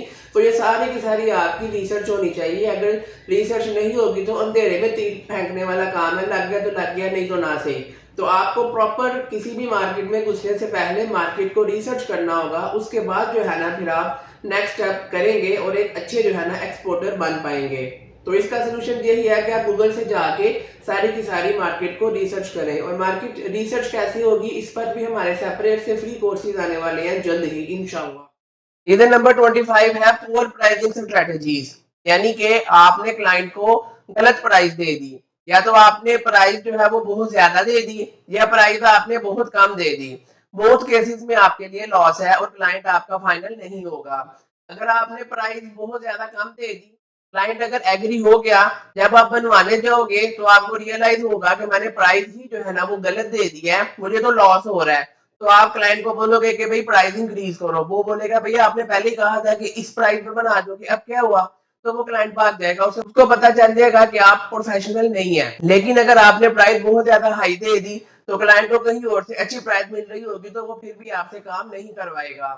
तो आपने ये दोनों काम नहीं करने, आपने मार्केट कंपैरेटिव प्राइस देनी है और जो खुद मेकर होगा वही एक अच्छी प्राइस दे सकेगा, जो मेकर नहीं है उसको पता ही नहीं है किस क्वालिटी की क्या प्राइस देनी है। तो इसकी बेस्ट स्ट्रेटेजी यही है कि आप जो है ना वो जो भी आइटम की मार्केटिंग कर रहे हैं जिसकी आपने क्लाइंट को प्राइस देनी है उसकी आपने कंप्लीट एक लिस्ट बनानी है ताकि क्लाइंट जो है वो जिस भी मटेरियल का जो भी साइज जो है जो भी वो आपसे डिमांड करे उसकी प्राइस आपके पास एक्सेल शीट में अवेलेबल हो और वो आप उसी टाइम उसको कोट कर सके। तो गलत प्राइस बताने की वजह से सियालकोट के एक्सपोर्टर्स फेल हो रहे हैं, तो इस चीज को आपने बेहतर करना है। रीजन नंबर 26 है लिमिटेड एक्सेस टू फाइनेंसिंग, यानी कि पैसों का जो है ना वो मामला जिसकी वजह से क्लाइंट आपका फाइनल नहीं होता या आप ऑर्डर को पूरा नहीं कर पाते। जाहिर है हर किसी के फाइनेंशियल इश्यूज हैं, अगर ऑर्डर बढ़ा आ गया और आपके पास फाइनेंसिस नहीं है उसको कंप्लीट करवाने के लिए तो भी आप जो है ना वो ऑर्डर नहीं पूरा कर सकोगे। मिसाल के तौर पे क्लाइंट ने 50 लाख ऑर्डर दे दिया है, वो बनना है 35 लाख का, क्लाइंट ने एडवांस दे दिया 20 लाख, अब दरमियान में जो 15 लाख है वो तो आपको अपनी जेब से लगाना होगा। अगर आपके पास नहीं है तो जाहिर है फिर आपके लिए मुश्किलात है। तो फाइनेंशियल जो है ना वो कम होने की वजह से या ना होने की वजह से क्लाइंट फाइनल नहीं होता या आप ऑर्डर जो है वो कंप्लीट नहीं कर पाते। इसका बेस्ट सोल्यूशन यही है कि आप अपने साथ कोई इन्वेस्टर अटैच करें, काम आप करें, क्लाइंट पकड़ें और इन्वेस्टमेंट उसकी हो और जो भी शेयर होगा उसको आप आपस में डिवाइड कर लें। तो यही एक जो है ना वो बेस्ट स्ट्रेटेजी बचती है कि आप कोई अपने साथ इन्वेस्टर को अटैच कर लें ताकि आप इजीली एक्सपोर्ट की मार्केट में लॉन्ग टर्म में सरवाइव कर सकें। रीजन नंबर 27 है इन efficient logistic and transportation. Definitely अगर आपके पास लॉजिस्टिक वाले बंदे रिलायबल नहीं होंगे तो आपके लिए भी एक्सपोर्ट करना मुश्किल होगा। तो इसकी बेस्ट ऑप्शन यही है कि आपके पास कार्गो एजेंट्स और कोरियर एजेंट्स अच्छे अच्छे होने चाहिए, जो कि आपको टाइम से जो है ना वो माल दूसरी कंट्री में डिलीवर भी करवा सके और आपको रेट भी अच्छा दे। क्योंकि जब आप क्लाइंट को शिपिंग के चार्जेस बताओगे, अगर वो बहुत ज्यादा होंगे तो डेफिनेटली उसको लगेगा कि आप उसके साथ ठीक नहीं कर रहे, तो फिर भी आपका क्लाइंट जो है वो फाइनल नहीं होगा। तो लॉजिस्टिक और ट्रांसपोर्टेशन ये सारे का सारा आपने मैनेज करना है, ताकि आपकी जो है ना वेयर हाउस से या फैक्ट्री से माल उठा के क्लाइंट की कंट्री तक लेके जाना, अगर उस इनकोटर्म पे क्लाइंट आता है कि भाई किस तरीके से जो है ना वो सारे का सारा प्रोसेस चलेगा, तो फिर आपको सारी की सारी वो हेडिक लेनी होगी। इनकोटर्म्स का मैंने सेपरेट से डिटेल में लेक्चर बनाया है, वो आप देख सकते हैं कि कौन कौन सी इनकोटर्म्स होती हैं। और कुछ इनकोटर्म्स ऐसी होती हैं जिसमें सारी की सारी लॉजिस्टिक आपने बियर करनी होती है, तो उसके लिए फिर जाहिर है आपके पास एक अच्छा लॉजिस्टिक पार्टनर होना जरूरी है। रीजन नंबर 28 है लैक ऑफ लीगल नॉलेज। यानी कि मोस्टली बच्चों को नहीं पता होता कि पाकिस्तान के कवानीन के मुताबिक एक्सपोर्ट करने के लिए क्या क्या चीजें रिक्वायर्ड है, क्या क्या डॉक्यूमेंटेशन चाहिए, किस स्टेप पे क्या क्या करना है, कौन सा माल बेच सकते हैं, कौन सा नहीं बेच सकते, कितनी क्वांटिटी में बेच सकती है, किस मुल्क में बेच सकती है, किस मुल्क में नहीं बेच सकते। तो ये लीगल जो है ना जो भी सारे के सारे इश्यूज है, इसका ना पता होने की वजह से भी जो है ना आपके लिए मुश्किलात बन सकती है। तो इसका बेस्ट सोल्यूशन यही है कि अपने साथ में लॉयर अटैच करें, ताकि वो आपको टाइम टू टाइम सारी की सारी जो भी है ना डॉक्यूमेंटेशन और जो भी लीगल मामलात है वो सारे के सारे टाइम पे आपको बताता जाए और आपके मसले हल करता जाए, ताकि आप टाइम से इजीली क्लाइंट का माल उसकी कंट्री तक पहुंचा सकें। रीजन नंबर 29 है पुअर प्रोडक्ट डिफरेंशिएशन। यानी कि आपकी जो प्रोडक्ट है वो बाकियों से कोई यूनिक नहीं है, आप भी वही काम कर रहे हैं जो बाकी सारे कर रहे हैं, कॉपी पेस्ट। तो डेफिनेटली फिर उसमें जो है ना वो आप बहुत ज्यादा तेजी से तरक्की नहीं कर सकते। आपको अपनी प्रोडक्ट में इनोवेशन लेके आनी होगी, उसमें कोई यूनिकनेस लेके आनी होगी, कुछ ऐसा पॉइंट लेके आना होगा जो बाकियों में नहीं है, चाहे वो क्वालिटी के ऊपर हो, चाहे प्राइस के ऊपर हो, चाहे शिपिंग के ऊपर हो, वट आपको कुछ ना कुछ जो है ना वो अपनी प्रोडक्ट में बाकियों से बेहतर करना होगा, फिर ही आप जो है ना मार्केट में लॉन्ग टाइम सर्वाइव कर सकोगे। रीजन नंबर 30 है failure to adapt market changes. यानी कि मार्केट में जो जो भी चेंजेस हो रही हैं उसको आपने टाइम टू टाइम अडॉप्ट करना है, अदरवाइज आपके लिए मुश्किल हो जाएगा। डेफिनेटली ट्रेंड्स बदलते रहते हैं, डिजाइन बदलते रहते हैं, उसी हवाले से आपको मार्केट का पता होना चाहिए कि किस मार्केट में क्या चल रहा है और उसके अकॉर्डिंग फिर आपने अपने आप को अपडेट करना है, इनोवेट करना है, ताकि आप मार्केट में लॉन्ग टर्म सर्वाइव कर सको। उम्मीद करते हैं कि आज की वीडियो में आपने काफी कुछ सीखा होगा। आपकी तरफ से कोई भी फीडबैक हो तो आप कमेंट सेक्शन में बता सकते हैं। हमने सियालकोट के एक्सपोर्टर्स के लिए एक व्हाट्सएप का ग्रुप बनाया है जिसका लिंक डिस्क्रिप्शन में अवेलेबल है, और अगर आप मेरे से कांटेक्ट करना चाहते हैं तो मेरा नंबर भी डिस्क्रिप्शन में अवेलेबल है, और अगर आप मेरे से मिलना चाहते हैं तो मेरे ऑफिस की लोकेशन भी डिस्क्रिप्शन में अवेलेबल है। अगली वीडियो तक के लिए अल्लाह हाफिज। नंबर 31 है पुअर बिजनेस प्लानिंग। कोई भी बिजनेस जब स्टार्ट करना होता है तो उसकी एक प्रॉपरली प्लानिंग बनाई जाती है कि किस स्टेप पे क्या क्या करना है, कितने फाइनेंसेस चाहिए, रिस्क मैनेजमेंट कैसे करनी है, each and everything. Business planning कैसे करते हैं, बिजनेस प्लान कैसे बनाते हैं, इस पर भी एक डिटेल में हम फ्री कोर्स बनाएंगे। बट अभी आपको सिर्फ ये पता होना चाहिए कि आपने जो भी बिजनेस स्टार्ट करना है एक्सपोर्ट के हवाले से प्रॉपर उसका एक डिटेल बिजनेस प्लान आपके पास होना चाहिए, ताकि आप अच्छे तरीके से लॉन्ग टर्म सर्वाइव कर सको और आपके पास फाइनेंसिस और ईच एंड एवरीथिंग सारा कुछ टाइम टू टाइम होना चाहिए, ताकि आप जो है ना कामयाबी से एक अच्छे एक्सपोर्टर बन सके। रीजन नंबर 32 है ineffective use of trade shows and exhibitions. Trade shows या एग्जीबिशन बहुत इंपॉर्टेंट है, वहां से 100% कंफर्म क्लाइंट्स मिलते हैं। यहाँ पर आप कहेंगे कि सर हम पाकिस्तान से बाहर किसी भी कंट्री में जाएंगे एग्जीबिशन के लिए तो लाखों रुपए का खर्चा है, बिल्कुल आपकी बात ठीक है, लेकिन जो पाकिस्तान के अंदर हो रहे हैं एग्जीबिशन उसको तो अटेंड कर सकते हैं कि नहीं। चैम्बर में जो है ना आपको सारी की सारी इंफॉर्मेशन मिलेगी। लाहौर एक्सपो सेंटर है, और भी पाकिस्तान में काफी एरियाज है जहां पर टाइम टू टाइम एग्जीबिशन होती रहती हैं। वहां पर आप स्टार्टिंग में एज ए विजिटर जा सकते हैं कि किस तरीके से स्टॉल लगते हैं, फिर उसके बाद स्टॉल लेके अपनी जो है ना कंपनी को रिप्रेजेंट कर सकते हैं। वहां पे लोकल क्लाइंट्स भी आते हैं, फॉरेनर्स भी आते हैं। जब चार पैसे आ जाए तो पाकिस्तान से बाहर भी मूव करें, जो करीबी करीबी ममालिक है जहाँ थोड़े पैसों में एग्जीबिशन अटेंड हो सकती है वहां पे जाएं, फिर आहिस्ता आहिस्ता फिर आप मजीद यूरोप यूएसए वाली साइड पे जाएं। तो ये ट्रेड शोज या एग्जीबिशन जो है ना ये बहुत जरूरी है और यहाँ से आपको 100% कंफर्म और बड़े बड़े क्लाइंट मिलते हैं। तो इसकी तरफ आपने लाजमी फोकस करना है और इसको मिस नहीं करना। रीजन नंबर 33 है लैक ऑफ ब्रांडिंग। आपकी एक्सपोर्ट की कंपनी है, उसकी आपको अच्छे तरीके से ब्रांडिंग करनी होगी बाहर की कंट्री में, ताकि वहाँ के इंपोर्टर्स को पता लगे कि आप एक अच्छी कंपनी है और आप अच्छी चीजें बनाते हैं। और उसके लिए एडवर्टीजमेंट, इन्फ्लुएंसर मार्केटिंग, ये सारे के सारे जो वेज हैं ये बेस्ट है। मेटा की कंपेन्स, गूगल की कंपेन्स चला सकते हैं, अवेयरनेस वाली, रीच वाली, वो सारी की सारी चीजें हमने सीखनी है इसी यूट्यूब चैनल पे। लेकिन अभी सिर्फ आपको ये पता होना चाहिए कि अपनी कंपनी की ब्रांडिंग करना जरूरी है, अदरवाइज क्लाइंट को कैसे पता चलेगा कि आपकी कंपनी एक अच्छी कंपनी है। तो ब्रांडिंग पे फोकस करें।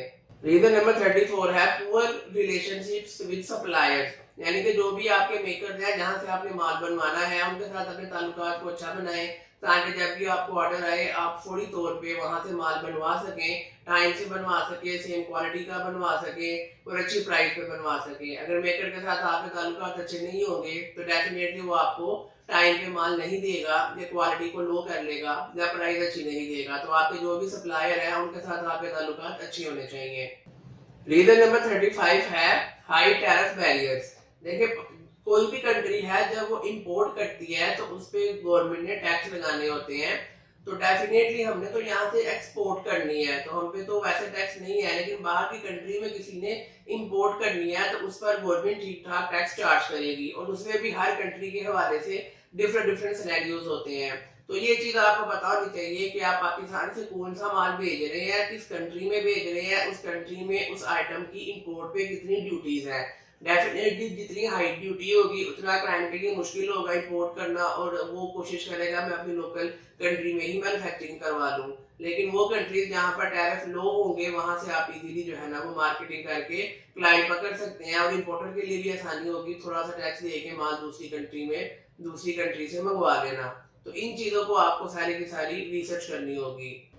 रीजन नंबर 36 है लैक ऑफ गवर्नमेंट सपोर्ट। अगर गवर्नमेंट की तरफ से सपोर्ट नहीं मिलेगी तो डेफिनेटली आपके लिए एज ए स्टार्टअप एक्सपोर्टर काम करना मार्केट में मुश्किल हो जाएगा। तो आपके लिए बेस्ट यही है और गवर्नमेंट पाकिस्तान की सपोर्ट करती है एक्सपोर्टर्स को। डिफरेंट डिफरेंट अदारे बने हुए हैं, चैम्बर है, टीडैप है, और भी स्मैडा का अदारा है, एनबीडीपी है, और भी काफी अदारे हैं जो कि यंग स्टार्टअप्स को सपोर्ट करते हैं। इन सब अदारों के हवाले से भी डिटेल में हम क्लासेस करेंगे। बट अभी आपको पता होना चाहिए कि गवर्नमेंट ऑफ पाकिस्तान ने काफी ऐसे अदारे बनाए हुए हैं जो एक्सपोर्टर्स को हेल्प आउट करते हैं। उनके लिए फ्री सेमिनार्स वगैरह करवाए जाते हैं, ईच एंड एवरीथिंग। तो उन अदारों का आपको पता होना चाहिए, वहां से जो भी आपको सपोर्ट मिल सके वो आपको लेनी चाहिए, ताकि एक्सपोर्ट की फील्ड में आप इजीली लॉन्ग टर्म सर्वाइव कर सकें। रीजन नंबर 37 है lack of production process. Production एक ऐसा मामला है जिसकी वजह से मोस्टली सियालकोट के बच्चे फेल होते हैं, क्योंकि प्रोडक्शन ही मेन चीज है जो आपकी क्वालिटी को मेंटेन करती है। और अगर आपकी प्रोडक्शन में एक प्रोसेस नहीं है तो वो रैंडमली चीजें बनेगी। फैक्ट्री में क्यों सारी चीजें कैसी बनती है कि हर आइटम एक प्रोसेस में से गुजर के आती है, और उसकी वजह से हर प्रोडक्ट 100% सेम बनती है। लेकिन अगर आपकी इंडस्ट्री में कोई प्रोसेस नहीं होगा तो अगर 100 पीस बनाएंगे तो 100 की 100 का जो है ना आपस में वो मैच नहीं करते होंगे, जिसकी वजह से क्वालिटी मेंटेन नहीं हो सकेगी और क्लाइंट जो है वो फिर आपसे बाई वगैरह नहीं करेगा। तो अपना प्रोडक्शन का प्रोसेस जो है ना आपने स्ट्रॉन्ग करना है। रीजन नंबर 38 है पुअर टेक्नोलॉजिकल इंफ्रास्ट्रक्चर। यानी कि आपने अपनी इंडस्ट्री में अगर टेक्नोलॉजी को इन्वॉल्व नहीं किया हुआ तो डेफिनेटली आपके लिए सारी की सारी चीजों को इकट्ठा मैनेज करना मुश्किल हो जाएगा। मैनुअल तो बहुत मुश्किल है। तो आप अपनी कंपनी में, अपनी इंडस्ट्री में टेक्नोलॉजी को लेके आए और एआई को किसी तरीके से लेके आए, वो आपके लिए सारी की सारी चीजों को इजी कर देगा।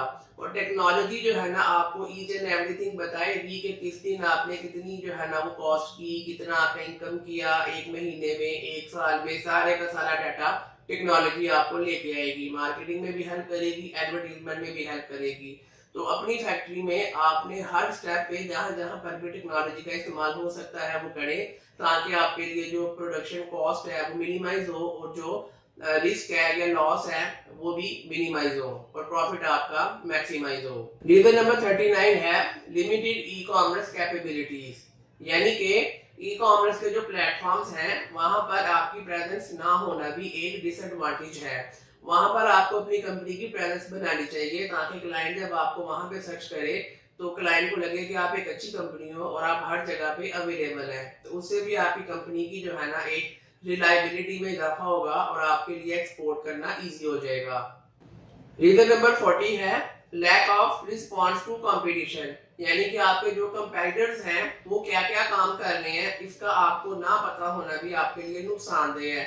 हो सकता है उन्होंने कोई ऐसी स्ट्रेटेजी बना ली हो जो आपसे अच्छी हो और सारे के सारे क्लाइंट्स वो लेके जा रहे हो, तो आपको अपने कंपेटिटर्स को रेगुलर बेसिस पे चेक करना होता है कि वो इस टाइम कौन कौन सी स्ट्रेटेजीज बना रहे हैं, ताकि आप भी उन्हीं स्ट्रेटेजीज के हवाले से उनसे बेहतर स्ट्रेटेजी बनाएं, उनकी स्ट्रेटेजी को कॉपी ना करें बल्कि उनसे बेहतर बनाएं, फिर ही आप उनको कम्पीट कर सकेंगे। तो ये भी एक मेन रीजन है जिसकी वजह से सियालकोट के बच्चे फेल हो रहे हैं। उम्मीद करते हैं कि आज की वीडियो में आपने काफी कुछ सीखा होगा। आपकी तरफ से कोई भी फीडबैक हो तो आप कमेंट सेक्शन में बता सकते हैं। हमने सियालकोट के एक्सपोर्टर्स के लिए एक व्हाट्सएप का ग्रुप बनाया है जिसका लिंक डिस्क्रिप्शन में अवेलेबल है, और अगर आप मेरे से कांटेक्ट करना चाहते हैं तो मेरा नंबर भी डिस्क्रिप्शन में अवेलेबल है, और अगर आप मेरे से मिलना चाहते हैं तो मेरे ऑफिस की लोकेशन भी डिस्क्रिप्शन में अवेलेबल है। अगली वीडियो तक के लिए अल्लाह हाफिज। रीजन नंबर 41 है पुअर पैकिंग मटेरियल। पैकिंग की वजह से भी आपका क्लाइंट जो है वो अनहैप्पी हो सकता है। डेफिनेटली आपने प्रोडक्ट के साथ साथ पैकिंग पे भी काम करना है। जो भी आपकी प्रोडक्ट की पैकिंग है उसको भी हाई क्वालिटी का बनाएं, उसकी printing material each and everything, ताकि आपका क्लाइंट प्रोडक्ट के साथ साथ पैकिंग से भी इंस्पायर हो और आपके लिए ऑर्डर मिलना इजी हो जाए। रीजन नंबर 42 है इनकंसिस्टेंट एक्सपोर्ट स्ट्रेटजी, यानी कि आपकी कोई प्रॉपर एक्सपोर्ट की स्ट्रेटजी नहीं होती जिसकी वजह से आप फेल हो जाते हैं। आपको सारी की सारी पहले स्ट्रेटजी बनानी होगी कि मैंने क्या क्या करना है, किस स्टेप पे क्या क्या करना है, ताकि आपके लिए मार्केट में सर्वाइव करना इजी हो जाए। रीजन नंबर 43 है lack of local market knowledge. जिस कंट्री में आपने एक्सपोर्ट करनी है आपको उस कंट्री का लोकल मार्केट के हवाले से पता होना चाहिए कि वहाँ की लोकल मार्केट में क्या क्या चीजें चल रही है, वहाँ पे क्या क्या ट्रेंड है, क्या क्या चीजें लोग पसंद करते हैं, क्या क्या नापसंद करते हैं, ताकि आप अपनी सारी की सारी मार्केटिंग स्ट्रेटेजी को उस हवाले से अपडेट कर सके। रीजन नंबर 44 है हाई ऑपरेशनल कॉस्ट। समटाइम क्या होता है कि हमारी जो ऑपरेशनल कॉस्ट है, मैन्युफैक्चरिंग हो गई या बाकी चीजें हो गई, वो सारी की सारी काफी हाई होती है, जिसकी वजह से अल्टीमेटली हमारी जो प्रोडक्ट है वो एक्सपेंसिव हो जाती है और क्लाइंट के लिए जो है वो फीजिबल नहीं रहती। तो कोशिश करें कि आपकी जो ऑपरेशनल कॉस्ट है वो कम से कम हो, ताकि आपकी जो प्रोडक्ट की प्राइस है, जो मैन्युफैक्चरिंग प्राइस आपको आनी है वो आपको कम से कम करे और क्लाइंट को भी आप एक अच्छी प्राइस दे सके और ऑर्डर को फाइनल कर सकें। रीजन नंबर 45 है lack of product testing. Mostly जो है ना वो बच्चे प्रोडक्ट की टेस्टिंग नहीं करवाते और डायरेक्टली क्लाइंट को भेज देते हैं। क्लाइंट टेस्ट करवा लेता है तो उसकी क्वालिटी लो आ जाती है। तो बेहतर होता है कि आप क्लाइंट को सैंपल या माल भेजने से पहले उसकी टेस्टिंग करवाएं, ताकि आपको पता हो कि मैंने जो इसमें मटेरियल यूज किया है कि आप क्लाइंट की रिक्वायरमेंट को मैच करता है कि नहीं। तो टेस्टिंग लाजमी करवाएं। टेस्टिंग की जो लेबोरेटरीज है वो सियालकोट में अवेलेबल है, वहां से आप इजीली मटेरियल टेस्टिंग करवा सकते हैं। रीजन नंबर 46 है फेलियर ऑफ इंटरनेशनल सर्टिफिकेशन, यानी कि आईएसओ के जो सर्टिफिकेट हैं, जो भी आपकी आइटम के ऊपर एप्लीकेबल होते हैं, अगर वो आपके पास नहीं होंगे तो डेफिनेटली आपके लिए एक्सपोर्ट का क्लाइंट फाइनल करना मुश्किल होगा, क्योंकि समटाइम क्लाइंट जो है ना वो आईएसओ के सर्टिफिकेट मांगता है और अगर आपके पास ना होंगे तो फिर वो आपकी बजाय किसी ऐसे बंदे को ऑर्डर दे देगा जिसके पास आईएसओ के सर्टिफिकेट होंगे। तो आईएसओ की सर्टिफिकेशन आपके लिए लेना लाजमी है और आपको पता होना चाहिए कि आपकी प्रोडक्ट के ऊपर कौन कौन से आईएसओ के सर्टिफिकेट अप्लाई होते हैं, ताकि आप वो इजीली उसको मैनेज कर सको और उसको जो है ना वो अपनी कंपनी और उसको अपनी कंपनी के फायदे के लिए यूज कर सको। रीजन नंबर 47 है पुअरली डिजाइन वेबसाइट या नो वेबसाइट। वेबसाइट का ना होना या वेबसाइट का डिजाइन अच्छा ना होना, ये भी क्लाइंट को लगता है कि ये बच्चों वाली कंपनी है या स्टार्टअप है, ये भी प्रोफेशनल नहीं है, इनके साथ काम नहीं करना चाहिए। तो अपने हिसाब से पहले वेबसाइट बनवाएं, अगर नहीं बनी हुई और अगर बनी हुई है तो उसको अच्छे तरीके से डिजाइन करवाएं ताकि वो प्रोफेशनल लगे। रीजन नंबर 48 है लैक ऑफ नेटवर्क अपॉर्चुनिटीज। जब आप मार्केट में अपने दोस्त नहीं बनाएंगे, वो सारे के सारे लोग जो आपको एक्सपोर्ट में हेल्प कर सकें, जो ऑलरेडी एक्सपर्ट हैं, अगर आप उनके साथ नेटवर्किंग नहीं करेंगे, दोस्त नहीं बनाएंगे, तो आपके लिए एक्सपोर्ट में आगे जाना मुश्किल होगा। तो नेटवर्किंग आपको बनानी चाहिए और इसके लिए क्या करना होगा, सिंपली जो भी इवेंट्स होते हैं एक्सपोर्ट के हवाले से वो आप सारे के सारे अटेंड करें। वहां पर आपके इस तरीके से दोस्त बनेंगे जो आपके लिए कल को लॉन्ग टर्म में फायदा देंगे एक्सपोर्ट के हवाले। रीजन नंबर 49 है लैक ऑफ कस्टमर फीडबैक। यानी कि हम कस्टमर से फीडबैक ही नहीं लेते कि आपने कैसा काम आपको लगा है हमारा और ईच एंड एवरीथिंग, और जो उसका फीडबैक आया उस पर काम करके अपने आप को इम्प्रूव करें। अगर आप कस्टमर से फीडबैक नहीं लेंगे और उस फीडबैक को इम्प्रूव नहीं करेंगे तो लॉन्ग टर्म में फिर आपके लिए सर्वाइव करना मुश्किल हो जाएगा। रीजन नंबर 50 है और मोस्ट इंपॉर्टेंट है लैक ऑफ डिजिटल ट्रांसफॉर्मेशन, यानी कि आपकी कंपनी का डिजिटल मीडिया पे प्रेजेंस ना होना, ये भी एक बहुत बड़ी रीजन है आपकी फेलियर की। क्योंकि आजकल जो है ना सोशल मीडिया का जमाना है, वहाँ पे आपको अपनी कंपनी की स्ट्रॉन्ग प्रेजेंस चाहिए। मेरी एक वीडियो है 40 डिजिटल स्ट्रेटजीज, वो आप एक दफा वॉच कर लीजिएगा। वहाँ पे हमने बताया है कि कौन कौन से डिजिटल प्लेटफॉर्म है जो कि आप यूज कर सकते हैं और कौन कौन सी स्ट्रेटजीज आप अप्लाई कर सकते हैं ताकि आप डिजिटली अपनी प्रेजेंस बनाए। जितना ज्यादा आपकी प्रेजेंस होगी उतने ज्यादा आपके हाई चांसेस होंगे क्लाइंट को फाइनल करने के हवाले से। अगर आप किसी जगह पे अवेलेबल ही नहीं है तो आप वहाँ के जो क्लाइंट्स हैं वो मिस कर रहे हैं, तो इस चीज को लाजमी करें। तो क्लास, उम्मीद करते हैं आपको आज का हमारा ये सेशन भी पसंद आया होगा और ये कोर्स भी हमारा पसंद आया होगा। ये फ्री कोर्स हमने स्पेशली सियालकोट के स्टार्टअप बच्चों के लिए जो है ना वो डिजाइन किया था कि उनको पता चले बिजनेस स्टार्ट करने से पहले कि वो कौन कौन सी 50 रीजंस हैं जिनकी वजह से सियालकोट के बच्चे एक्सपोर्ट की फील्ड में फेल हो जाते हैं और किस तरीके से इस पे काम करके कामयाब होना है। अब आपको इन चीजों का पता लग गया है तो मैं उम्मीद करता हूं कि आप अपने बिजनेस को स्टार्ट करने से पहले ये सारी की सारी चीजें क्लियर कर लेंगे ताकि आप जो है ना वो फेलियर की तरफ कम जाएं और कम आपके चांसेस हो फेल होने के और आपके हाई चांसेस हो जाएं एक्सपोर्ट की फील्ड में कामयाब होने के। इसी तरीके से हम जो है ना आपके लिए एक्सपोर्ट के हवाले से फ्री कोर्सेज जो है ना इसी चैनल पे लाते रहते हैं। अपना फीडबैक जो है कमेंट सेक्शन में जरूर दीजिएगा। अगली वीडियो तक के लिए अल्लाह हाफिज।